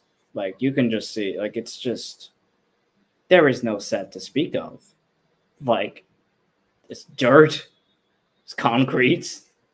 There's like 2 trucks there. I mean, that's supposed to be like because like of a breakaway happening, but yeah. However, this little accident here was actually sabotage. That's always been my intention with what is happening. Hey, Justin, it's Justin. Okay. All right, little fun fact about this little production logo thing here. I'll just let Justin speak for himself. I want to get Justin here, but he's at work, so I can't just ask him to be here. The meat mountain. Okay, so while we were cutting it, like all the meat fell out of the burger. Well, that's the part that's hard when you cut a burger because you have to put your hand over. We had the meat mountain when we filmed that. It was when we were filming Unscripted Nonsense, the second. I included it here because Justin plays Colin in this episode. So I'm probably gonna have to speak for Justin a bit because I can't get him on here, sadly, because he's got like 2 free days of the week, and today is not one of those days. So, yeah, here we go.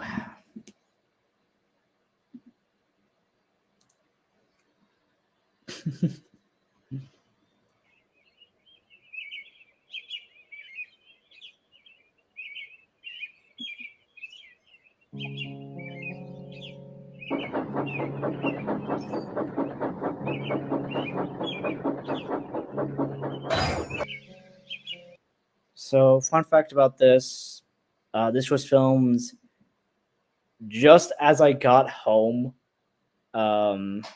Just as I got home from like school on my last day of 8th grade.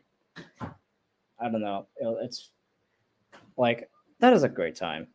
Like, it's great to think like it's weird to think that like a few hours before I filmed this, I was literally just chilling at my old middle school, which was like, fucking God. Ignore the background noise. My brother just got home. I'm just. Well, my laptop is not charging at all. Are you fucking kidding me? Anyways, so originally, I forgot. I think I only had Justin on Instagram. This was before me and Justin became like best friends, and I decided like I was thinking, man, I should have Justin in something. So I contacted him on Instagram, and I was like, This was when he was like under the username Captain Duck Turd or something. Sorry, I'm just looking at my notifications. So this was when Justin sounded like a child, because that's what he was. He was a child back then. This kid used to be like shorter than me, and then as you can see now in like all of like Unscripted Nonsense installments, fucking like this kid grew up to be taller than me, which is insane. And his voice got like so much deeper. You're not gonna be hearing any of his original voice acting, but I remember I used to have a line where Colin said shit, and just had to go outside to record all of his lines, which is why his voice acting was just abysmal. No disrespect to the man, but that's how he felt about it. That's how he feels about his original voice acting for this as well, so it's fine. So, new voice acting that he did, he was happy. He was more than happy.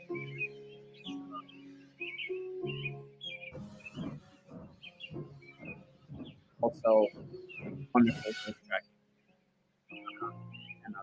Now, Colin. Okay. So Adam, I did make a custom Adam back then. He was originally going to come out of that tunnel, as you can see by the ferry. Is that grass or hold up? Is that grass or a strain? I honestly can't tell. But he was originally supposed to come out of that tunnel over there. I still have not. I kind of forgot what station this was supposed to be. So, anyways, I didn't do that. Even in the original version, he's not. Adam's not there because I was not able to get a good shot of that. So, I know you want to give these inspectors a speedy ride, but please understand, if this doesn't go well, this will be the nail in the coffin for us. Don't worry, Lily. I know what I'm doing.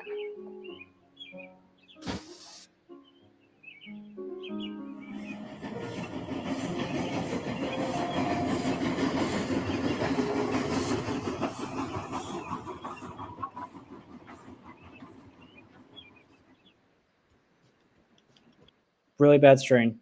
Plus, you can see the end of the track. Looking back at these, I'm so glad that I improved over time. Okay, that shot is beautiful. Actually, wait. Never mind. I take back what I said because string just ruined it. Okay. Okay, now the shot is beautiful. Look at that. I think I might make that my wallpaper.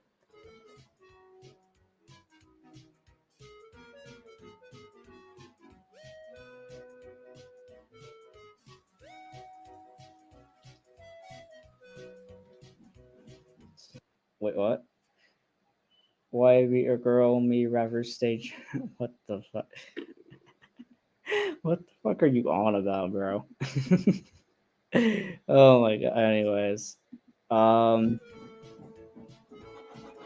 so this character, she's gonna be a little bit important soon. Also, my brother helped me with this shot. Thanks, John.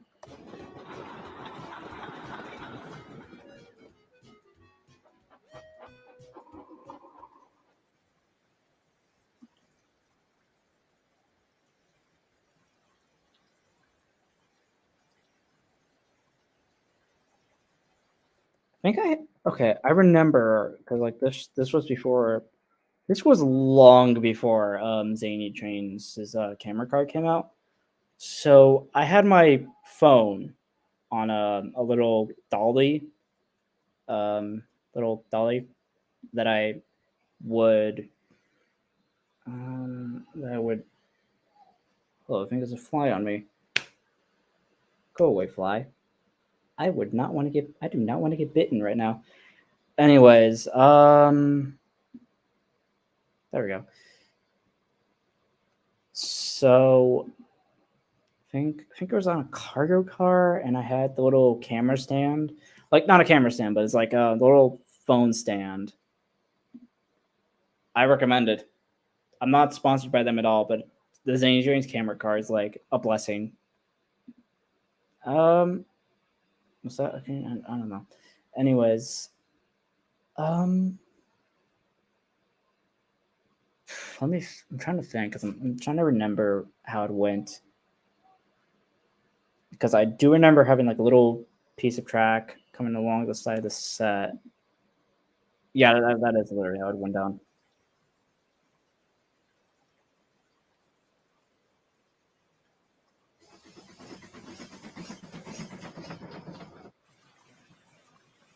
I'm so proud of this shot. Other than that, I'm not proud of that, but I'm proud of like the water, and that is it.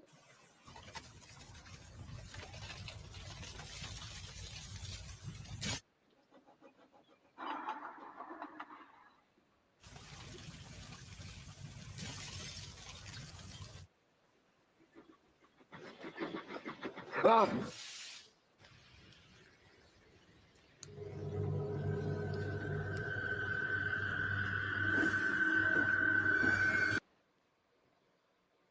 Well, okay. The animation for the wheels was bad. Okay, let's just talk about my old Colin custom real quick because I did not do good on it. It's literally just a one railway hill, then whatever. Holy, yeah, I really need to move along. Anyways. So it's literally just a one railway Biller Ben, just with the bunker covered over with clay, and the bunker is also made out of clay. I think I did cut this up to make my new Colin that I'm still working on. Oh wait, we got to hear Justin screaming. Oh,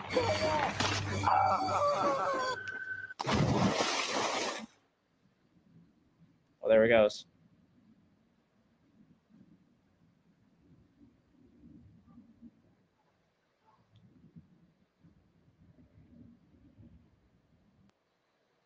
I mean, this episode's okay. I mean, there are some shots where it falls apart visually. I think the last scene is like where it is good. I think. Bro died, wasted, basically, yeah. Yep. So that is that. Also sub to Justin. That guy's like my best friend ever.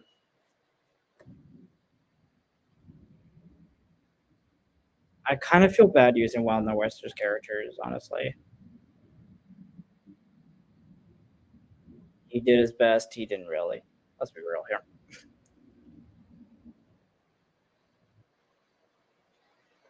Right.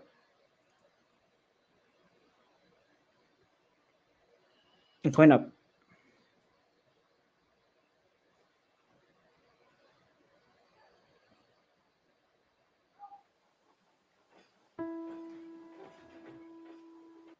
So when I told Justin about when this episode takes place, he would not shut up about it for a while. He was like, "Bro, my character died, and they waited 3 years to fish my fucking corpse out." You know what? Yeah, for real, for fucking real, for real. Anyways. Like Justin, okay. When I told Justin this episode took place like 3 years after this one. Rest in peace, Colin. You will be missed. Over. Anyways, so because like Justin was flabbergasted when I told him that they waited 3 years for that. So yeah. Ignore the shit in the background, aka that ruined it.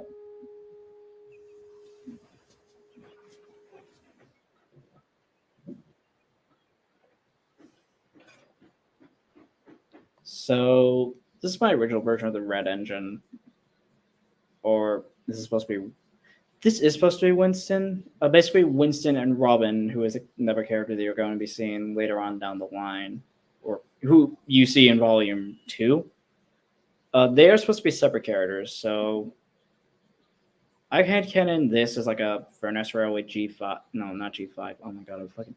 The D5. The D5. That's what I headcanon this as. And Robin is supposed to be a Dean Goods.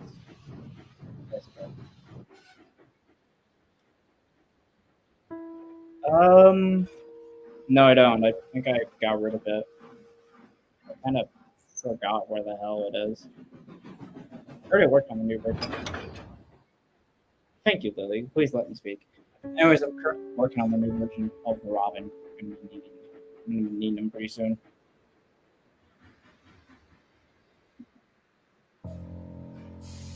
Fun fact: I composed the music that you hear here.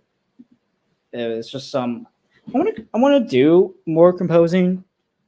It's just like I have like I only really know how to use GarageBand, and I really know how to do. The only type of music I really know how to do is just soundscapes, and music like this. So yeah. Oh shit.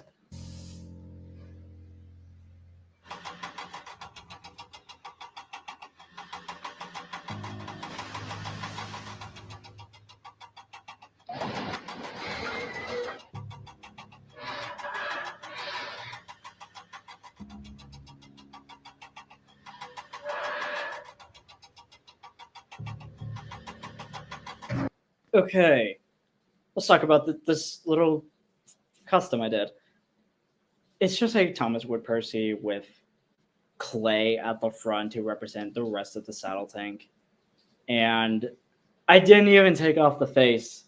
I literally just put a Lego dish piece on there with clay. So, yeah, this custom is just bad. I think it might be the worst custom I've made, to be completely honest.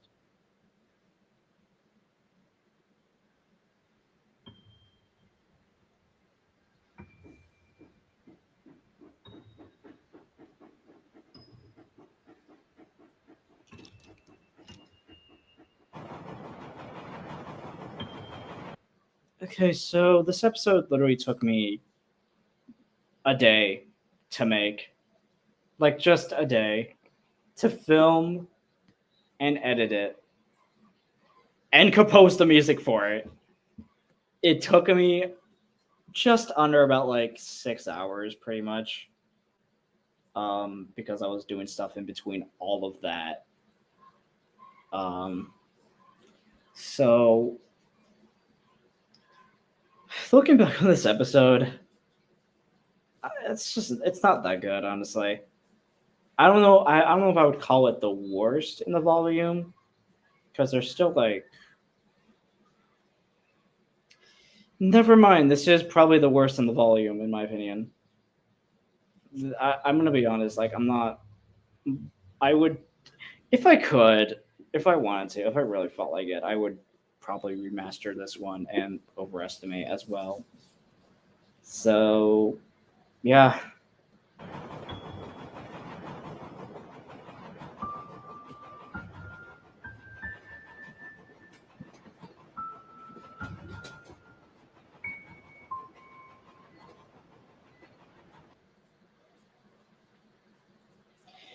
Okay.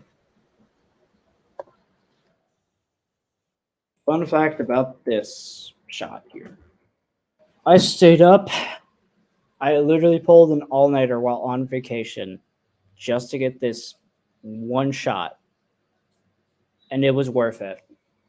If I'm ever there again, which I haven't been there since like New Year's Eve, like since like at around the time Security Breach came out, like the original version of Security Breach, like the main Security Breach game. That is to give you an idea on how long it's been since I've been there. So, yeah.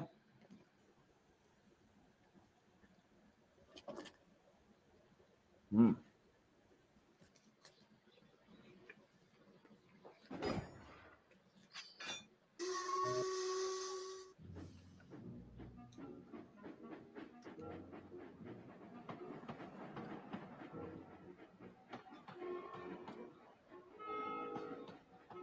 Fun fact: this scene, well, this shot is real. I have never noticed this. Did I just? What the fuck? Okay, whatever.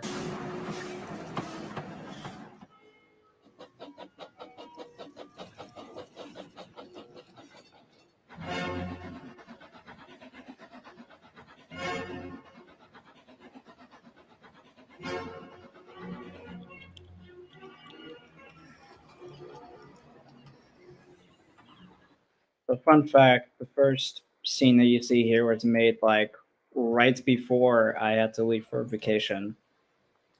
Same one I filmed to this shot, but no. Okay.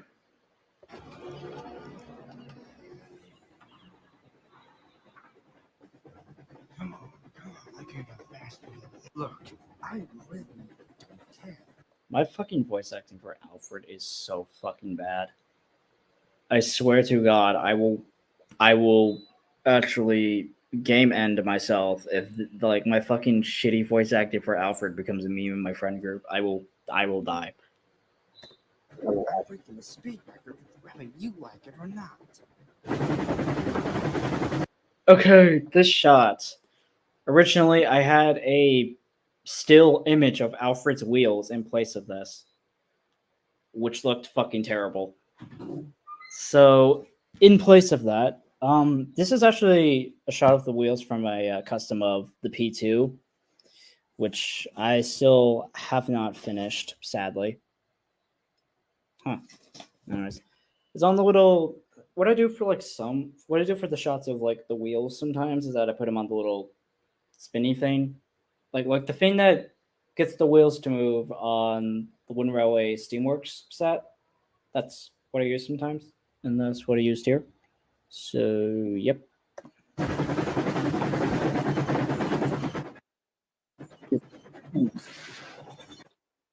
Oh, the fucking sound effects are like air rape sometimes. It's Jesus. You want to break a speed record, and you've certainly broken something. Alright, we're gonna go get help. Stay put. Well, what else were you expecting me to do? The fucking voice actor for Alfred in this is like Mason Hagen levels of terrible. That should give you an idea on how much I hate my voice, my Alfred voice in this.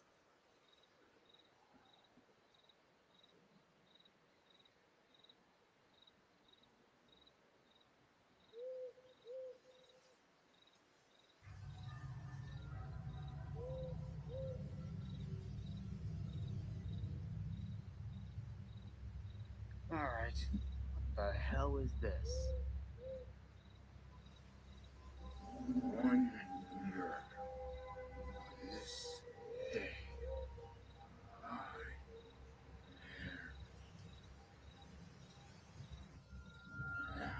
You can tell who this is. Flashbacks to Thomas's heartbreak. Oh my god. No, I would. Okay. Oh god. Anyway. Anyways, you can tell who this is.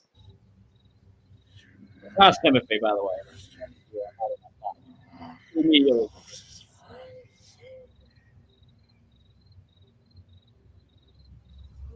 Okay, I am really confused here. Am I dreaming?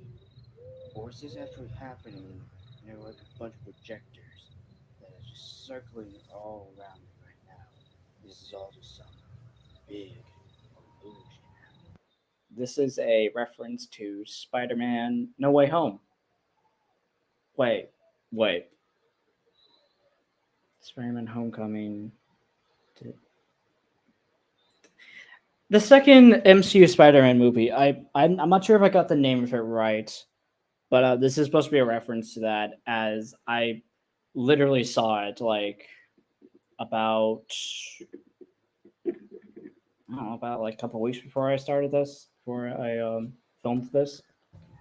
So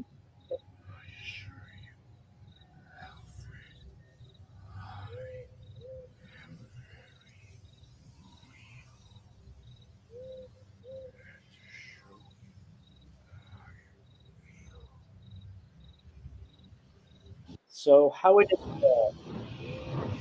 so here's how I did the ghost effect. So basically, Far From Home. Yeah, okay, that's the one I was thinking of. Okay, thanks. So how did the shots of Davey or already fucking spoiled it. Okay, I mean, anyways, so how did the shots of the ghost? Um, what I did was that I took two shots. One was with Davey there, and one was without Davey there. So I just overlaid them and just turned down the opacity. It's pretty easy. I recommend doing that. Am I supposed to be scared here? Because I'm not.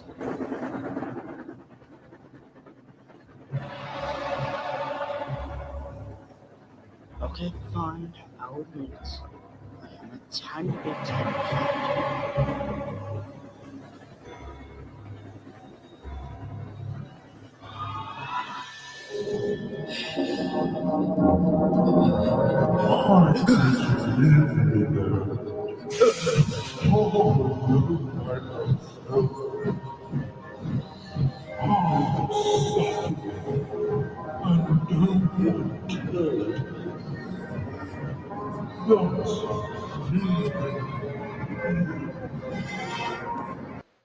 So, in place of this scene, it was just like a bunch of PNGs of scrapped engines. And I was thinking, like, I was about to start working on the White Elephant incident as I was re editing this. So, hold up. So, I decided to put this scene of Henry here. And it should give you an idea on what exactly happened between the two while they were on Sodor.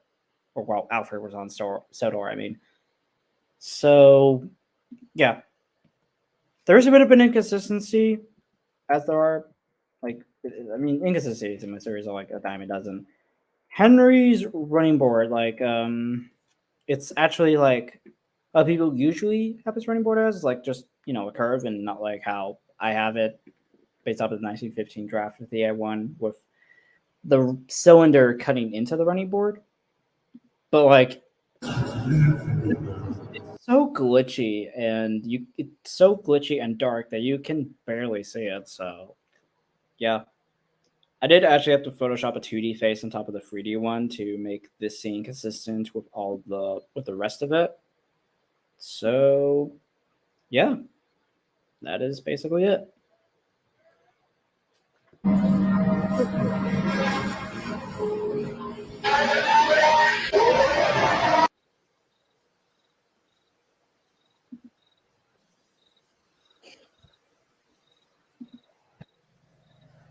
Yep.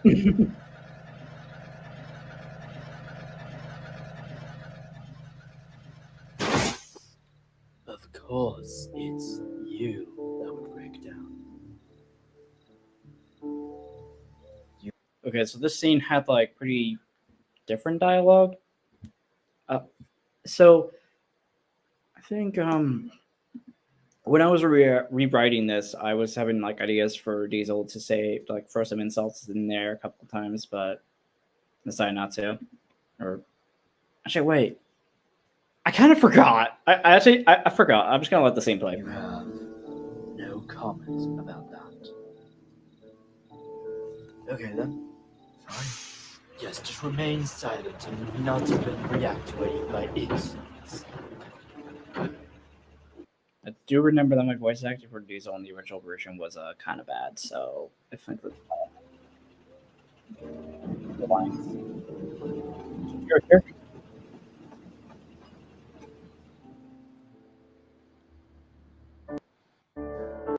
Okay, I'm gonna go. I'm gonna go to the bathroom real quick and BRB.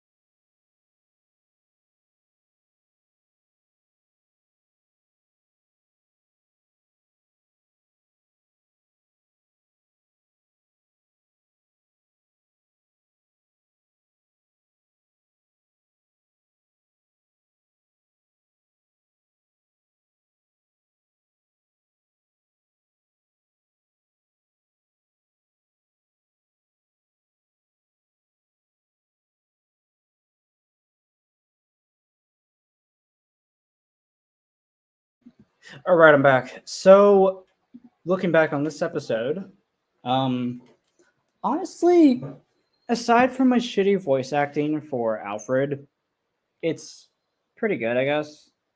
Actually, wait. I mean, if you go look past the pretty poor non-set design, this was. I mean, this is a pretty good episode. I mean, it reveals, like in this version, it reveals some stuff about Alfred, and looking at it from like as you're watching it as like from episode to episode instead of like watching it as like in the order that they happened in the timeline. So yeah, I do have some fond memories making this episode. It's that too. So yeah, existing design. This one probably like the one that, like, out of all of the ones that didn't get remastered and just simply, re-edited, this one got like the biggest change out of all of them because and edited by me. Okay, that transition could have been better, but yeah. This shot is bad. I will just say that now.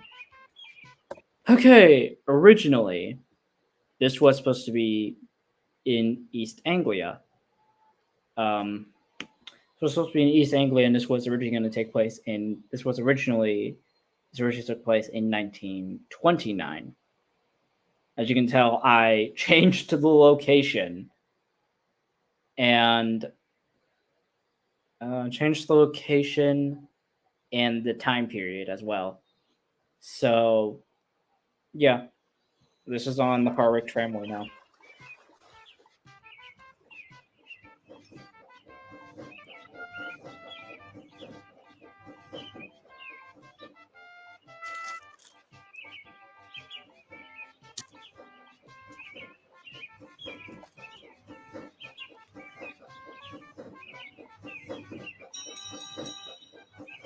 Fun fact, I think this is the only time in short stories where I filmed in the unscripted nonsense park. This is literally the only time. Like the way editing is my passion, said not me. Yeah, there's the bus that I turned into Bulgy. There's also that. Anyways, as you can tell by the trees and the cars, this was filmed in the unscripted nonsense park. This was during the summer, so that park was like dead. Like there was like no one really there. So yeah.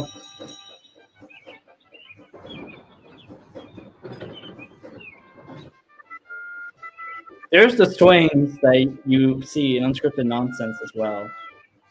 But either way, I kind of like this shot. Yeah, you just drop it like a significant amount. Maybe just edit out the swings, and it's like really good. I'm right back in my backyard.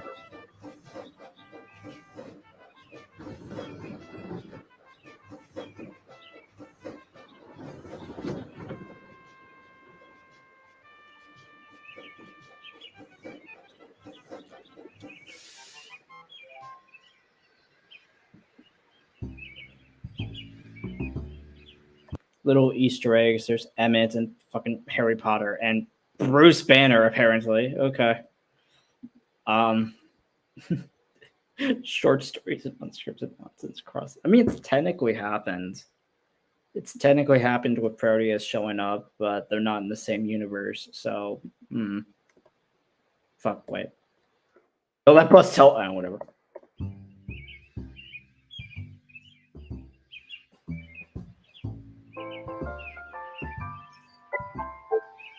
What's your name? Toby. Toby. Would you like to help me with something? What would that be? Well, you see, the lady that I work for wants to build their own tram. And I was just thinking, since you are the tram, would you like to give me some ideas for designs? Well, I am a Y6, but I don't think my older relatives would really approve of you copying their design. Okay, I see. Maybe I could make adjustments to your design. You know, not big changes, but just enough that it can be its own thing. That could work. Alright, man. Thank you, Toby. I like how the tone of voice changes instantly. Like, energy. Next line. He sounds like he's about to sleep. Hold up. I'm gonna get some water. I've been talking for a long period of time. I did not get water. I just got Coke.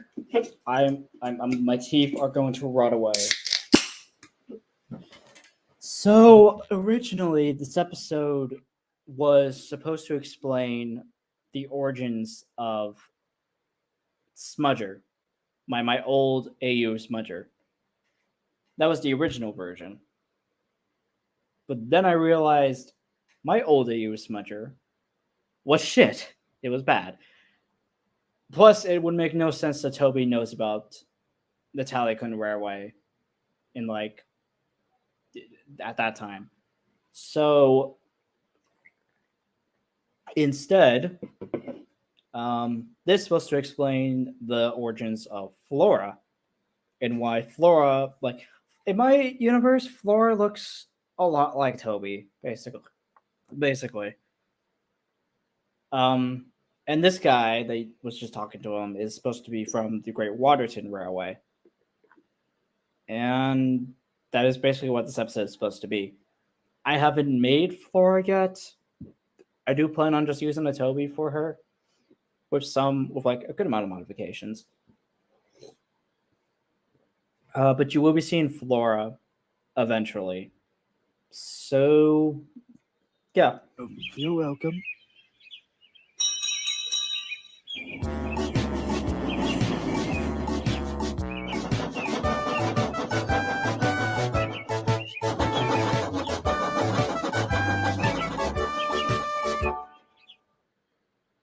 Originally in that scene, so let's see. So originally in that scene, there's a little scene with Toby and Henrietta talking, but it looked pretty bad, and it was basically like Toby being like, "Wow, I helped a designer with an engine. They should put a plaque with my name on it saying, hey, existing design suggested by Toby." And that was basically what that scene was. I didn't include it because honestly, it's just better. Just this nice little shot of Toby just not the sunset, but yeah. Honestly, looking back, even with all of the little set problems and all that, faces and all that, this was good. Looking past all of the shit, looking past these two shots, yeah, this was actually pretty good. This could just be because I like Toby. Toby's one of my favorite characters. Honestly, yeah. I can't wait to expand on the story that this episode set up at some point. So yeah. On to my first Railway series adaptation. Here we go.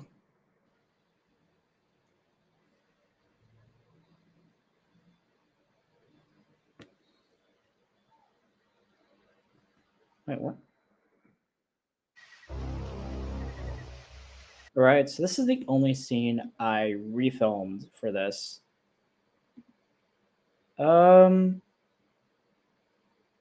Yeah, Toby is a bit younger. The new version of that episode took place in 1895.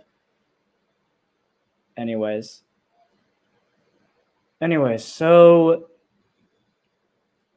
shit, I kind of forgot. There's some things I forgot to talk about this episode. Anyways, Toby's base is different. It's just a Y6, which is basically just a 4-wheel with presets to the J70.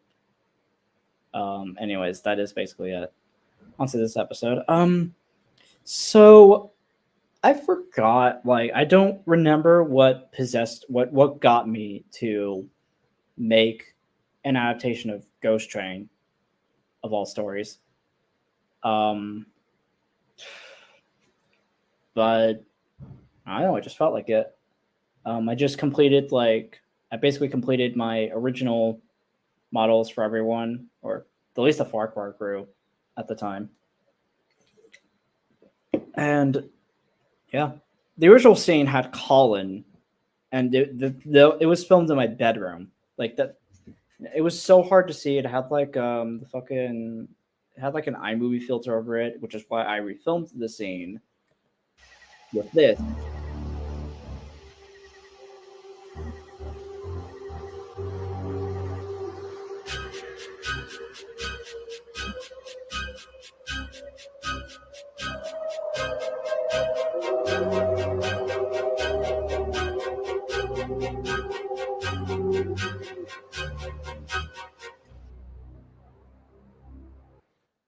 So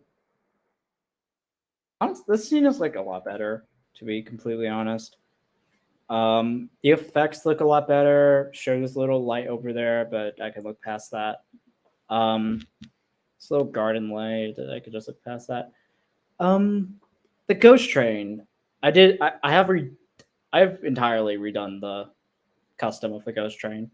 It's now just a 2022 Winroy Percy in all white instead of, just a regular Winroy Percy in white.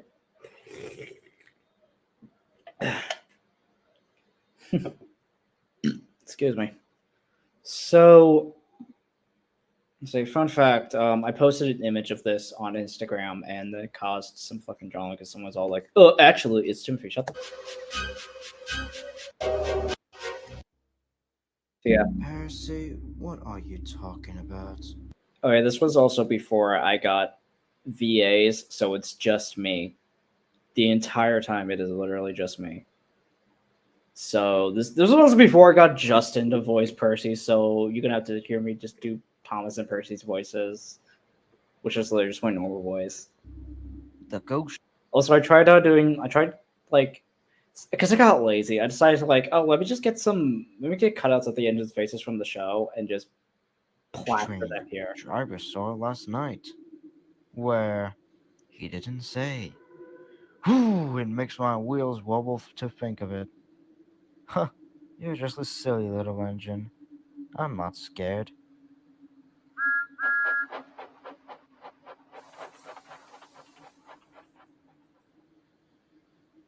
Thomas didn't believe in your guess. You can see the end of the set here. You can literally just see the end of the set. Hold up. Anyways, I stopped looking into my soul. Alright, this guy. I forgot what name I gave him, but he's gonna be important soon. Neither do I. He was a pretend ghost on television. Aww. Alright, filming this was fun. This is one of my favorite episodes that I made back in 2019 because I had so much fun with the fog machine. Even if it set off the fire alarm, like the fucking smoke alarm, like 5 times throughout the entirety of filming that whole sequence. Honestly, I want to do this. I do definitely. Okay. You can't see it, but those are supposed to be gravestones. Crow's Farm Crossing. With some gates.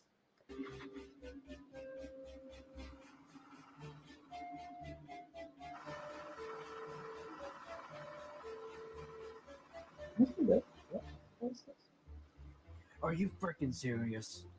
Oh my fucking god, I did not.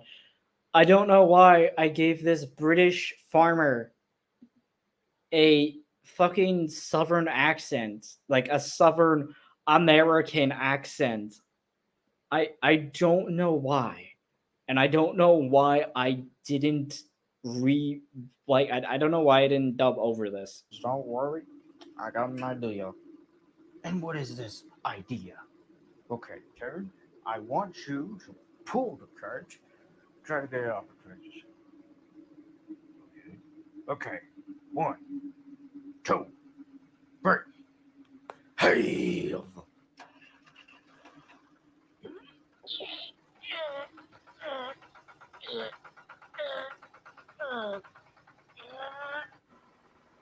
Okay, new plan. Okay, what is this new plan? I'm gonna be honest, I'm not a big fan of Mike Terran's voice here. I don't know why. He sounds way too serious. How about we just leave the cart here and we go and get some help? Sam, do you realize how stupid that is? No. Well, what if a train was coming down the line and they, it's considering how thick the fog is? Why did I put so much emphasis on thick? Why did I do that? Bro, why the fuck did I do that? Pre-transition me. What the fuck were you doing? They couldn't see the cart until it was too late and they crash into it or something. Terrence, my orange boy. The next train ain't due for another hour. I'm pretty sure we can just leave the cart here and get some help. Okay. Okay, I'm gonna be honest. I do like the atmosphere, even if it's very pixelated. Like the atmosphere of this shot is awesome. It reminds me of creepypasta videos, which is the vibe I try to go for my series. Leave the cart here and get some help. Okay. Have a joke.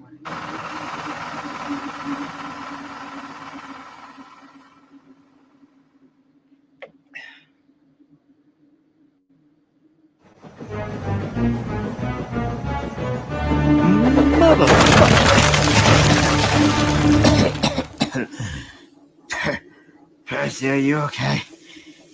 Yeah. I'm okay. Okay, so fun fact. I think actually, no, it isn't. Never mind. I was thinking that this is the Percy I turned into the ghost train, but I guess it isn't. So never mind. Percy, it's probably best we go to the nearest signal box. Agreed.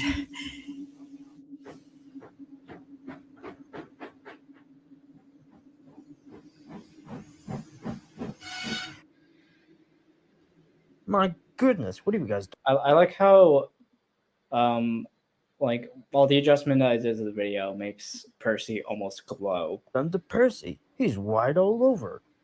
Well, there was a cart of flour or lime on the line, and we crashed into it, and yeah. I'll see to it. But you better clean Percy, or people start thinking he's a ghost.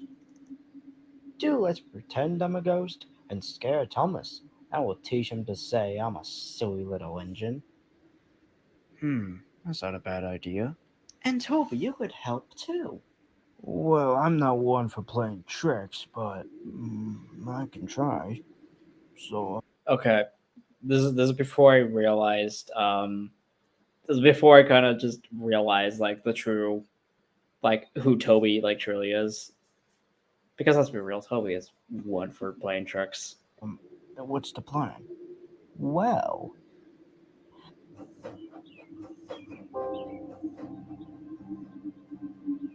Actually, I like my music choice here.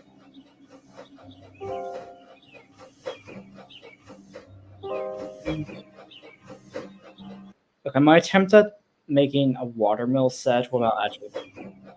I think this is the paint factory building with the viaduct. I think that's what I was trying to. I think the okay, viaduct I know for sure. Paint factory building, I'm not too sure.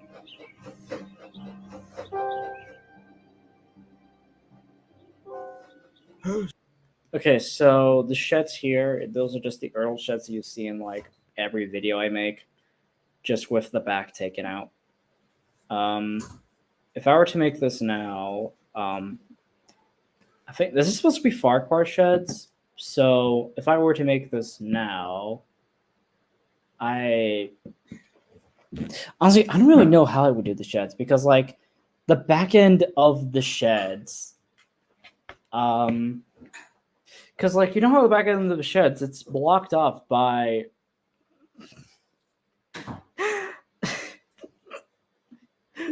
that shot of Toby is staring into my soul. Toby knows of your sins, yo.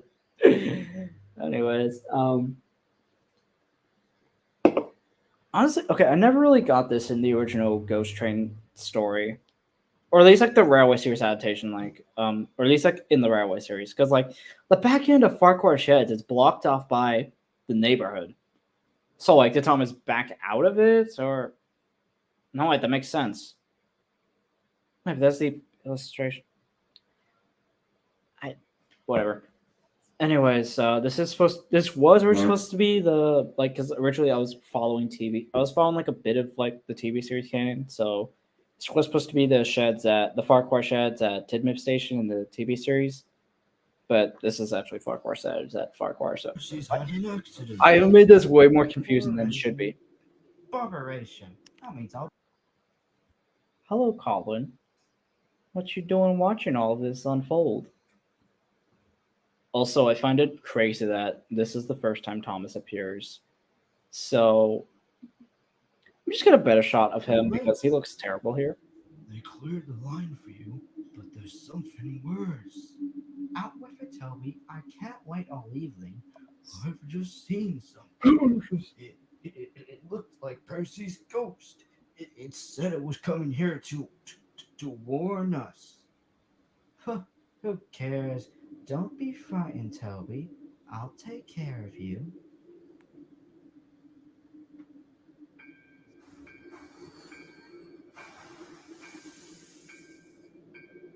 All right, so this is on my desk.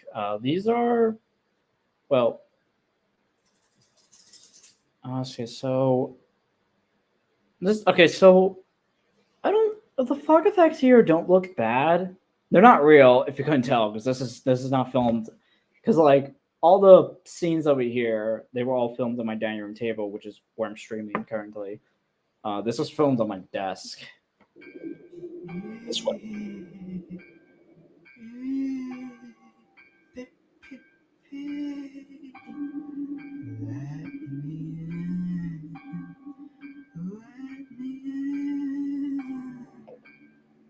No, not by the smoke of my chimney, chim.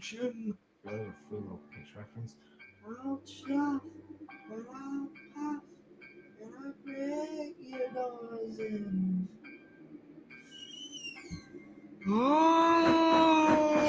Oh dear, it's getting, look at the time, it's getting late. Oh, I must find Andy and Clarabelle.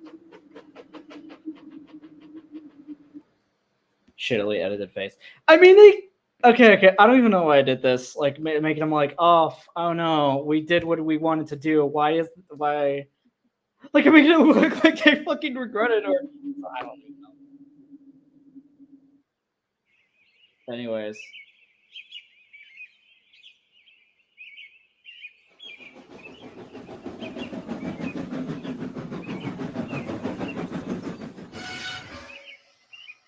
Where have you been? Okay, so let's just talk about the amount of just times I have changed Thomas's basis in my series. So right here, he used to be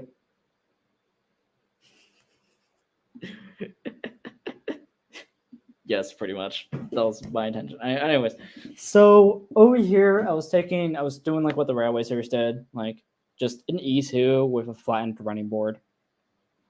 And then I changed that to him just being a straight up E2.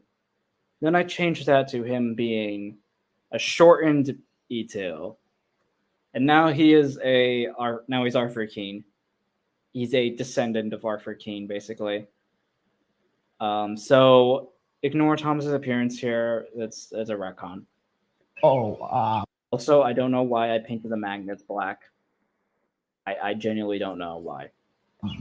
I knew you would be upset about Percy, and I didn't want to intrude. I slept in the good shed, and oh, sorry, guys. Jesus Christ, that hurt my fucking ears. See you, Coach. Better train.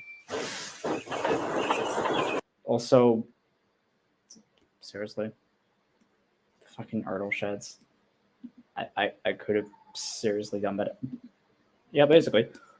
Anyways, honestly, if someone, I'll say my piece at the end.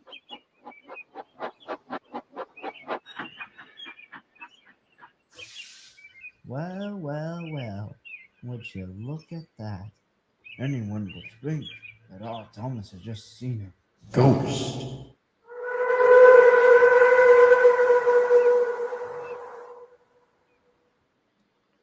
So, few things I need to say. I think this is the only time I used just like this is the only time I've used this Percy, which is just a repainted TWR Percy. Like no modifications other than the paint and the really shitty paper face that gets overlaid over a bunch of times. The inner part of the wheels being black is something I've been thinking about carrying over to my current version of Percy. And yeah. What else? Honestly, I'm gonna be honest. Okay, so the middle section of the episode is like the best part of it, in my opinion. Because it was just so fun to like mess around with the fog machine and stuff. If I ever end up on another collab and someone wants me to do Ghost Train again, I would definitely do it because I would love to redo this at some point in time. I would absolutely love to get Rick and Justin on and get a Toby VA and boom, like it'll be awesome. Maybe get Justin here to help me film. Happy Halloween in 2019 when this came out in August.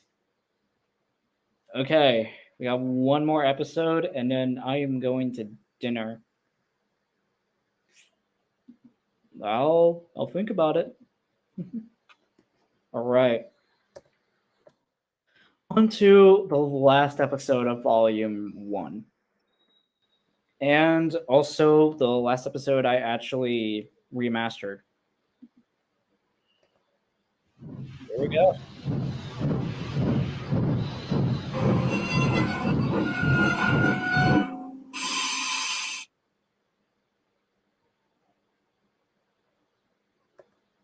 This one is probably like, I'm gonna be honest, this one is probably like the darkest one.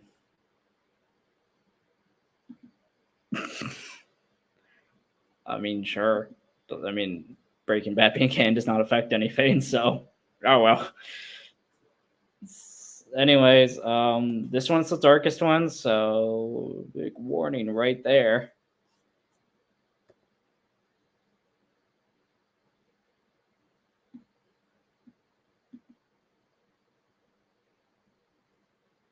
It's a long warning.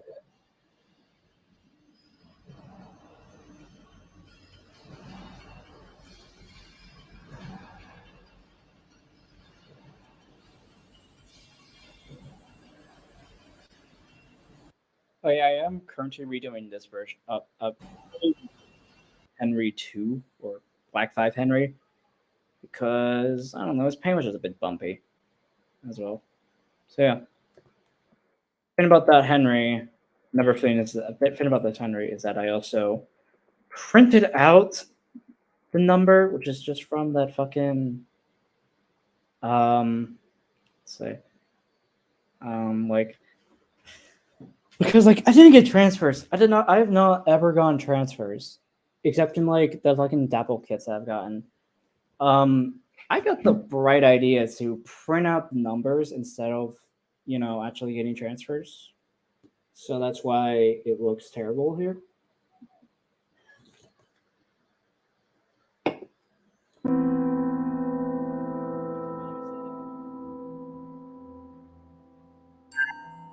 So, fun fact about this intro. The background that you see here of the woods, this scene was filmed. The intro that you see here was filmed at the same, like, as I was walking back from filming that one scene in Unscripted Nonsense 1, where I was throwing where I was inside of the world of the purse. And the video got cut off because my phone likes being a bitch about storage. It just always loves doing that. So that's why the footage is slowed, which gives it a much better effect.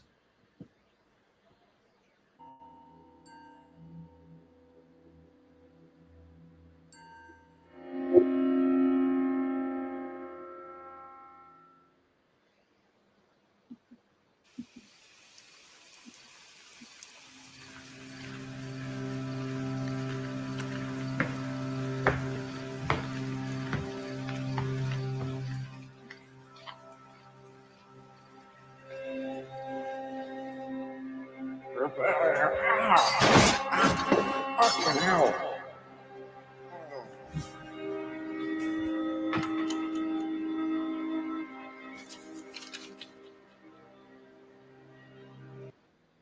So, I drew this, if you couldn't tell, and it looks pretty bad.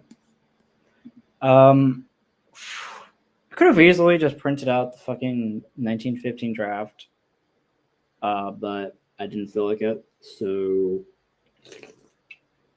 yep, that's why it's like this.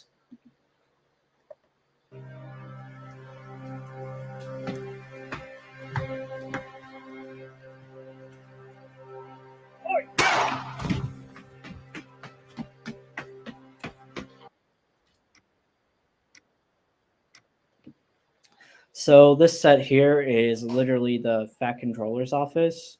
It's a corner of it. You can tell by the Minecraft painting. It's like one side of the room, and the little desk that you see here is a cargo crate. I don't know why I didn't just build another desk, or just took the. Actually, no, wait, no. I know why I didn't take off the one that was already on the set. It's because I glued it down. So, yep. Whew. Oh, yeah. I do want to talk about the robber or the thief real quick.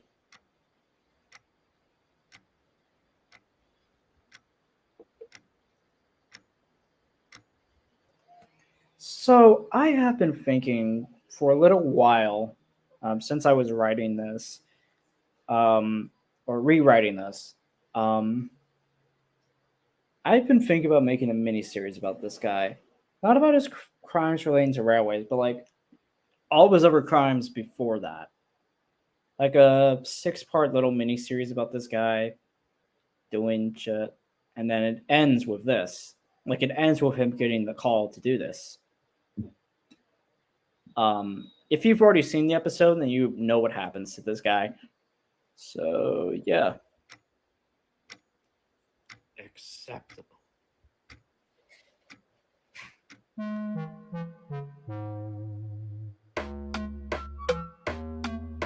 I really love that transition that I did there. So let's see. So like this is cool. So I think what did you ever read the article about a WinRow user and his evil double gainer?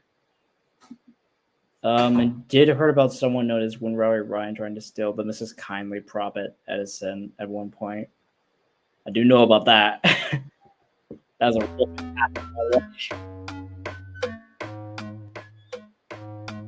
There's Wesley. Okay, real talk here. Did Lego knew what they were doing when they were making the aviator figure?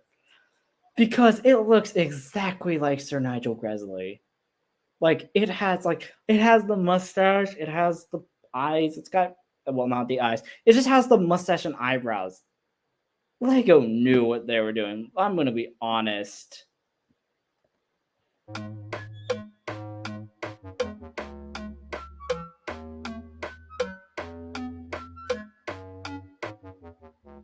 Hold up.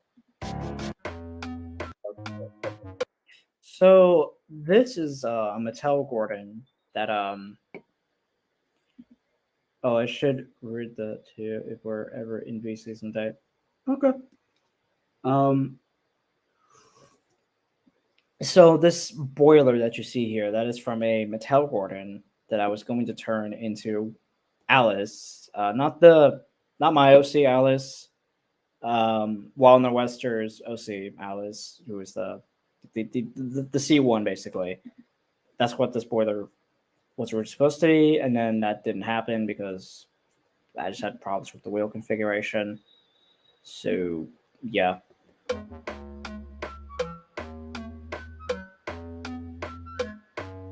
All right, so this blurred newspaper right here.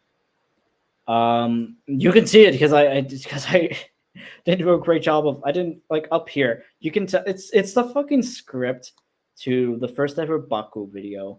For those who don't know, Baku is this meme series that I've used that I follow sometimes. Hold up, I gotta head up.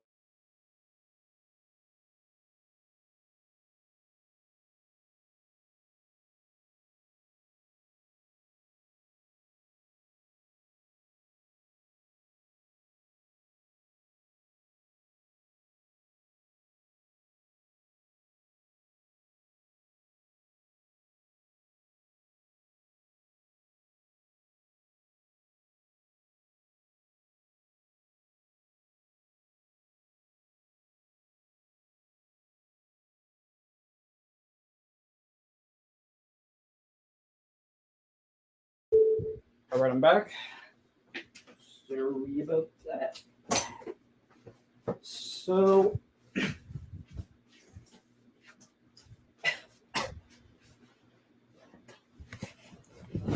all right, I'm back. Sorry for the delay. So, yeah, that's what the blur text on the newspaper is.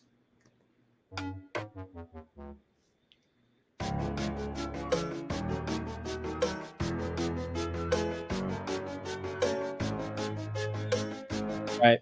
This is the original Bella, by the way.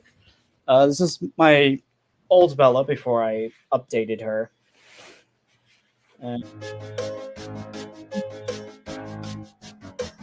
I painted the wheels red to match Zane, who, aka that one train guy, who filmed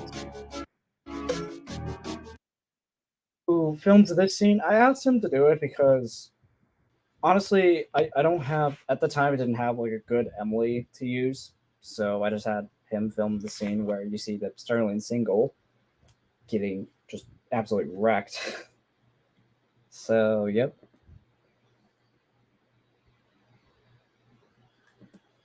I mean, it was surreal, like editing like someone else's photo. I don't know, it was crazy. There we go.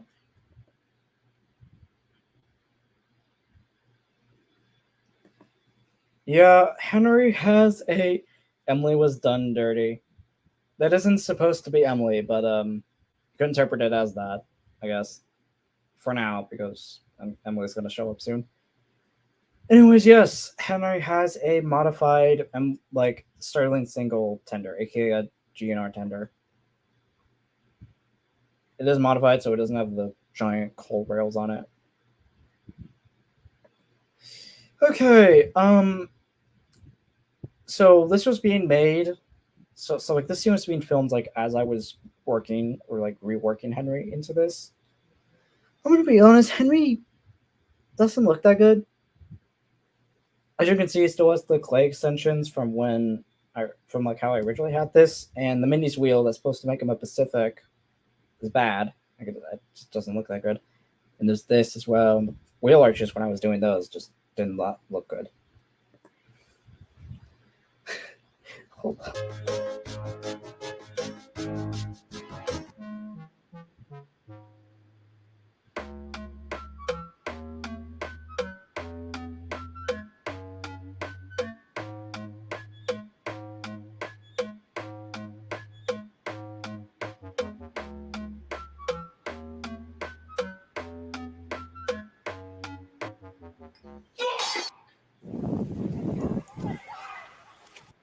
This footage is just stock footage I got off of YouTube.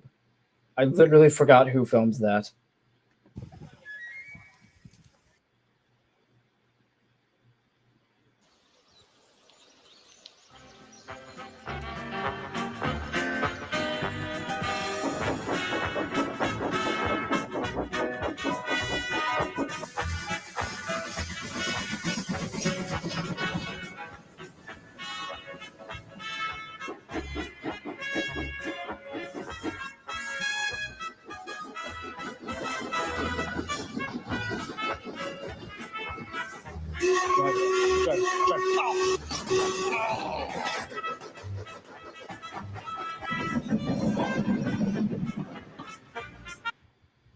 So, something I realized is that it was probably not a great idea to give Alfred the number 98462 when let's see.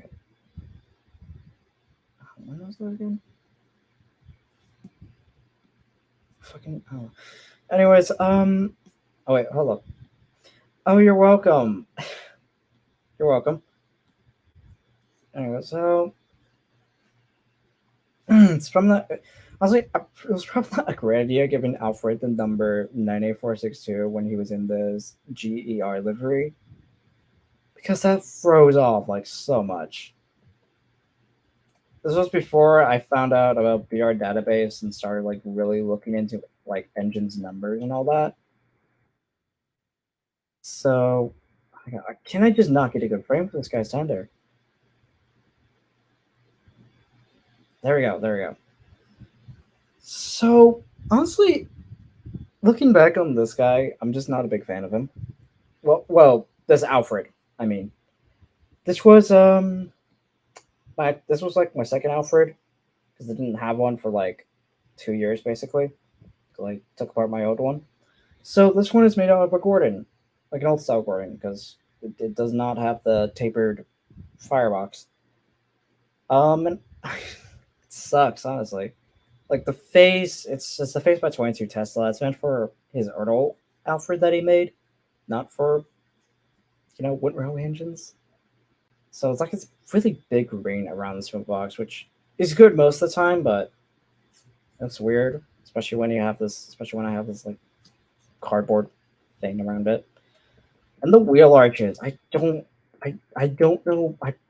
I think I did that just so like like everyone will be consistent with Edward and James, and that is literally it.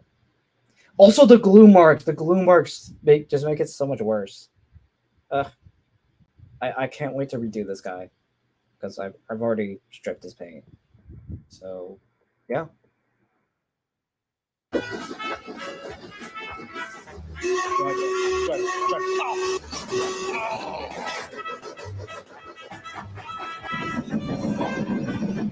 Fun fact: oh my god, you see my hand here? Great. That's just great. Anyways, so the close-up cab you see here is actually Edward's. Only reason I used it was, yeah, the HO/double faces were way too big for it, so that's why I didn't get those. So, anyways, so the cab here is actually Edward's close-up model, and they did actually paint the outside of it dark blue for this, even though you barely see it other than like the little lip out here and the little paint mistake on the inside. I mean, it's because like the windows and the side of the roof on the side and the cab windows on the side are all the same. So,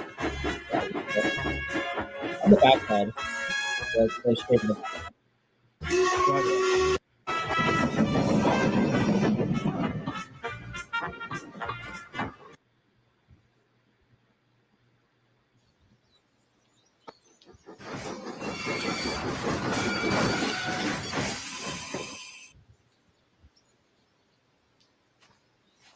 What's the way to stop the day? Okay, I'm not pleased with this.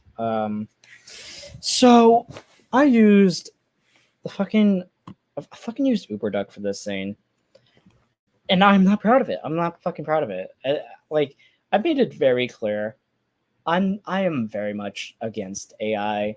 I think YouTubers like Webocop that are like going fully into AI should just be entirely deplatformed. And I've used ZuberDuck in unscripted nonsense, but like for unscripted nonsense, it's like a joke.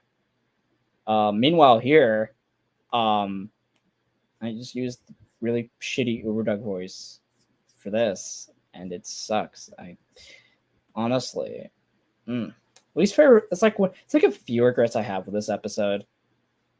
This is one of them. It's not my biggest, but it's one of them. If we're both lucky there's a telephone in the building over there. Well,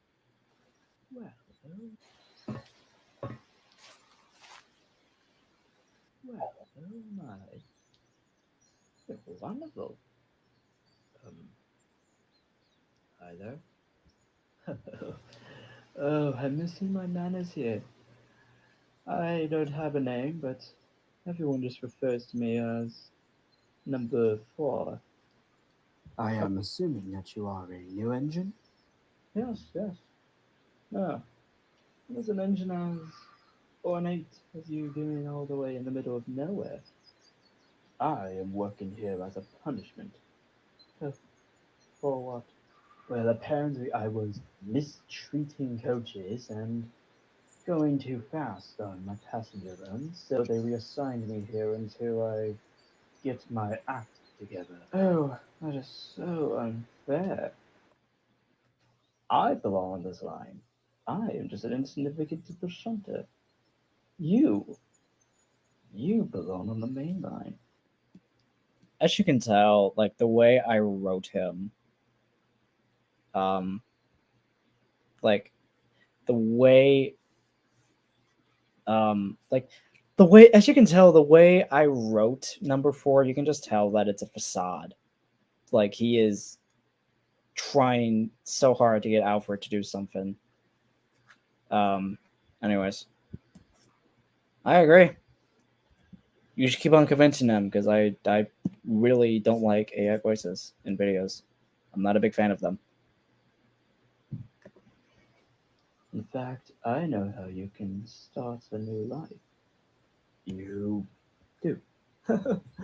Yes, I do. Now, the workshop that built me and my siblings, they also rebuild engines. Engines that have been in terrible accidents. Or engines like you, wanting to start a new life.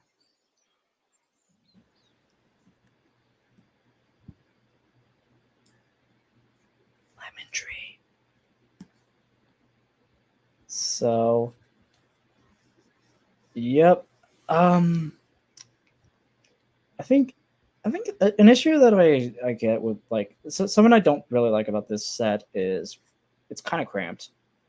To be entirely honest, not a big fan of the foliage I used, and it just kind of ends. Probably should have put some more trees Well, in there.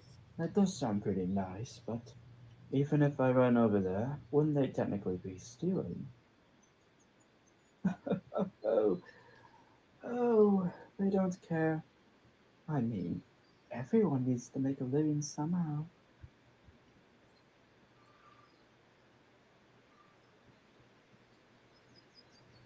Where are they? North. Far north. How far? 30 miles. I can handle it. Oh, that I know you can.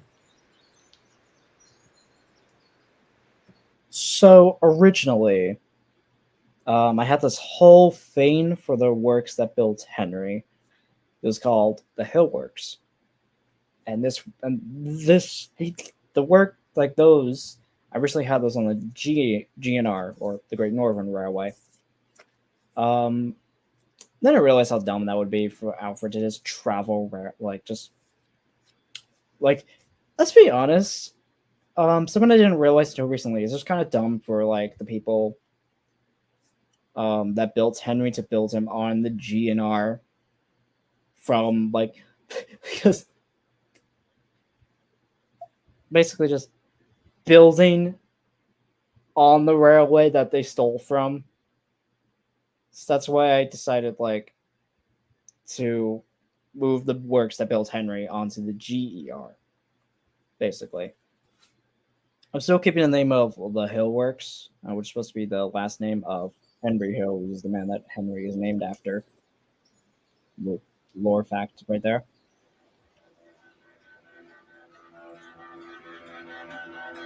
As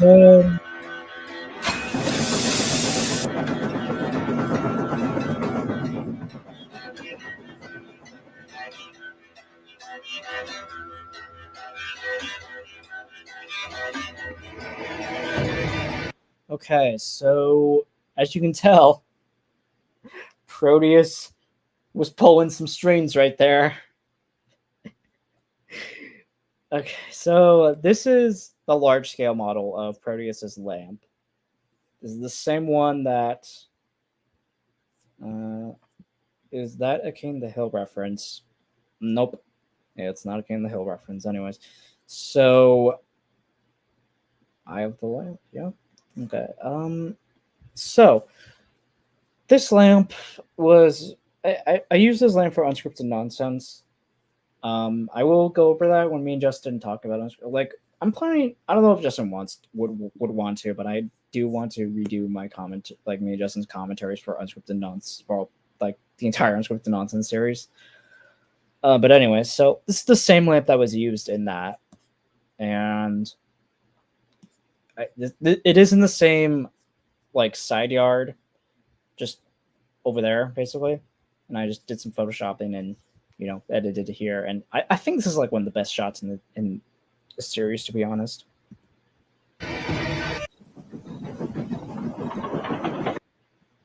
Fuck off.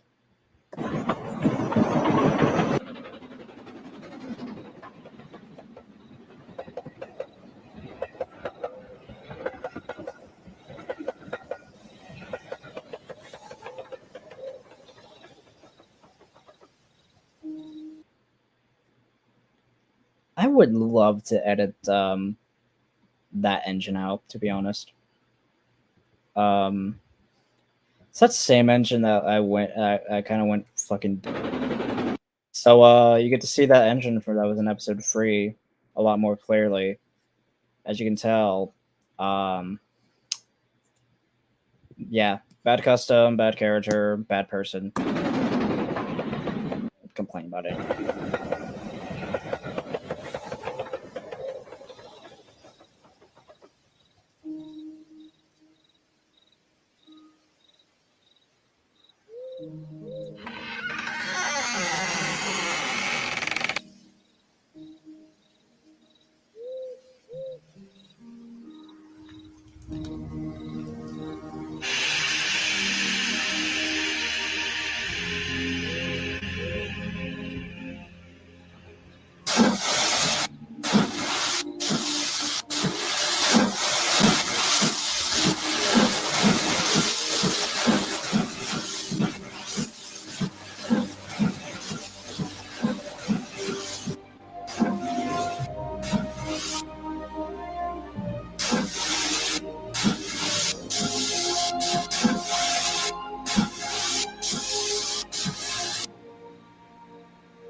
Honestly, best scene in the episode, to be honest.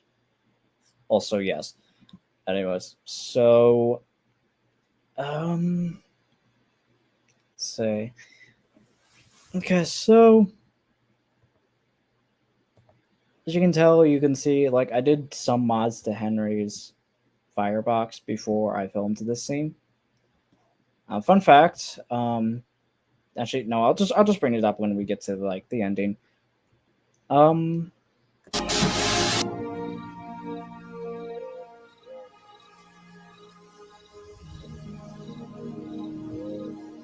Henry, this is truly great. I can imagine you and me, we're gonna make millions just off of this guy. As happy as I am about our engine here. So I got a wide range of like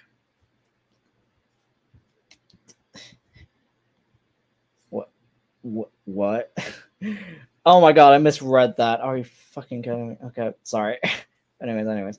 So, let me think.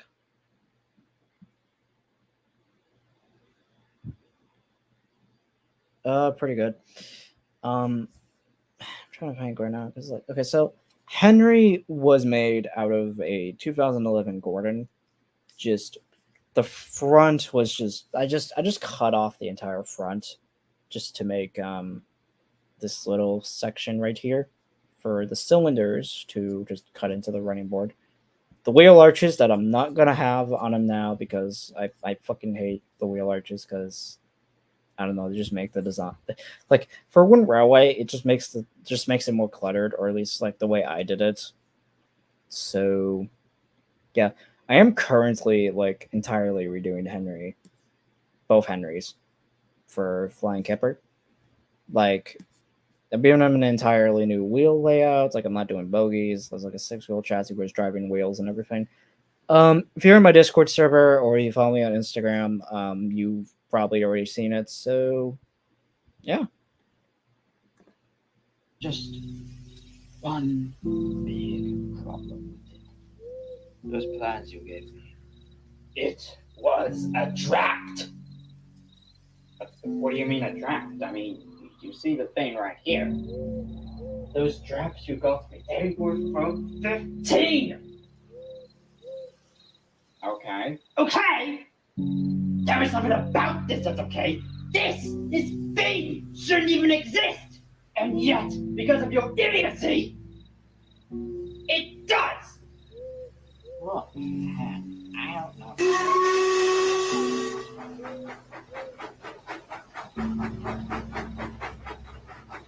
Hello there. I am 98462. But, you know, my friends just call me out. Off. Excuse me? You heard it. So I have a wide range when it comes to like music I use. As you can tell, just whipping this alone, there's a lot of like music from Macbeth. I forgot who composed the music for that, but it was I think it was someone called Drusel. I don't know how to pronounce his last name, but I know his first name you pronounce it as like Drusel, I think. Anyways, so it's like a motif to the music I use. So currently there's some music from Breaking Bad that's playing here.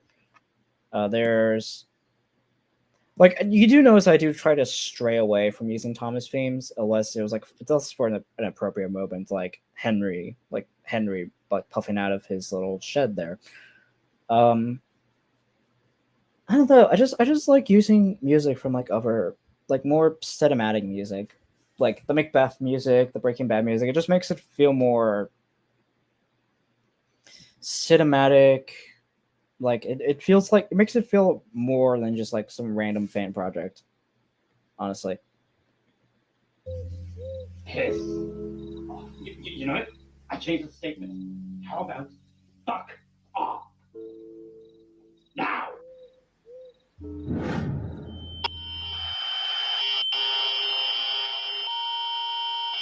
Should probably skip this just in case if someone in my audience has epilepsy. Okay. Oh my fuck! Of course it continues flashing. Okay. Let's see. I think so to shut down any theories that people have, no, Henry did not just get the consciousness of the builder that also shares his name. It's just like Henry was just named after the man. There's no conscious swapping happening at all. So shutting down that theory instantly. Also, another theory that I want to shut down is people saying that Alfred ran over that guy intentionally. No, that was by accident. Points just have to be set down that way, and you can't see anything because of all the flashing lights and stuff. So, yeah, I just wanted to shut those two theories down because those two like really those two theories in particular just really mutilate the meaning and characterization of Alfred and Henry, basically. So, yeah, here we go. the last scene.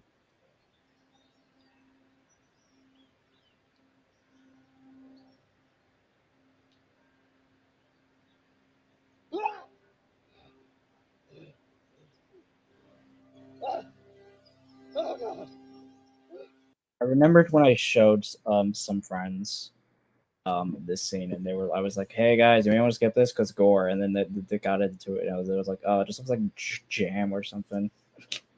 That part was funny to me because I was like, "Oh, I literally just showed a guy in fucking half." Okay, I mean, hold up, it does look like jam. I don't know. I don't know. It's just imagery like that just gets me squeamish, kind of. It's just a me thing. Anyways, let's see. So, oh, hold up.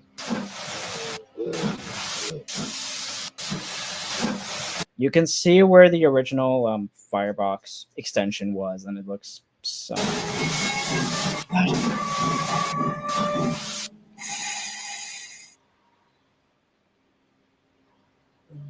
Hello there.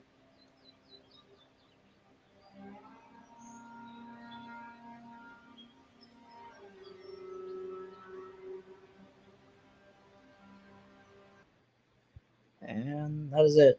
Really. So, little things to say about this episode. Okay, so this scene, the ending scene was filmed before this scene. It only makes sense. I filmed the day scene before the night scene. I had to repaint Alfred's front a bit.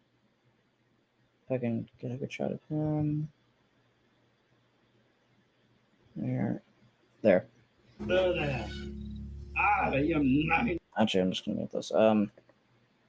So as you can see, I did have to paint some blood splatters onto Alfred's front. So I had to get back inside to like while I was waiting for it to turn night, I had to repaint Alfred's front pretty much, like his face and the little his buffers and I think I had to scrape off paint off his magnets. I think that's what I did. But yeah. Also another fun fact: I got my big husky, my dog, one of my dogs, on the day that I filmed this. So it's a pretty good memory of it's a pretty good memory. Just get my dog on the same day I filmed this. So it's pretty nice. So looking back at this, honestly, the time that this came out, I don't much like thinking about the time this came out at. So not the episode itself, but this episode is probably one of the best in the series. It's definitely it's the second or third best episode I made last year. I think the writing holds it together. How much it sets up, how much it shows. You see the Hillworks right there, and this this shows where Henry and later on, well, not later on, but this shows where Henry and X1 were built. It's just a lot of things that were set up here, and also it better shows Henry and Alfred, where their whole little friendship started. And also the placement of Alfred. That is very much intentional, so Henry does not see the mangled corpse of the criminal.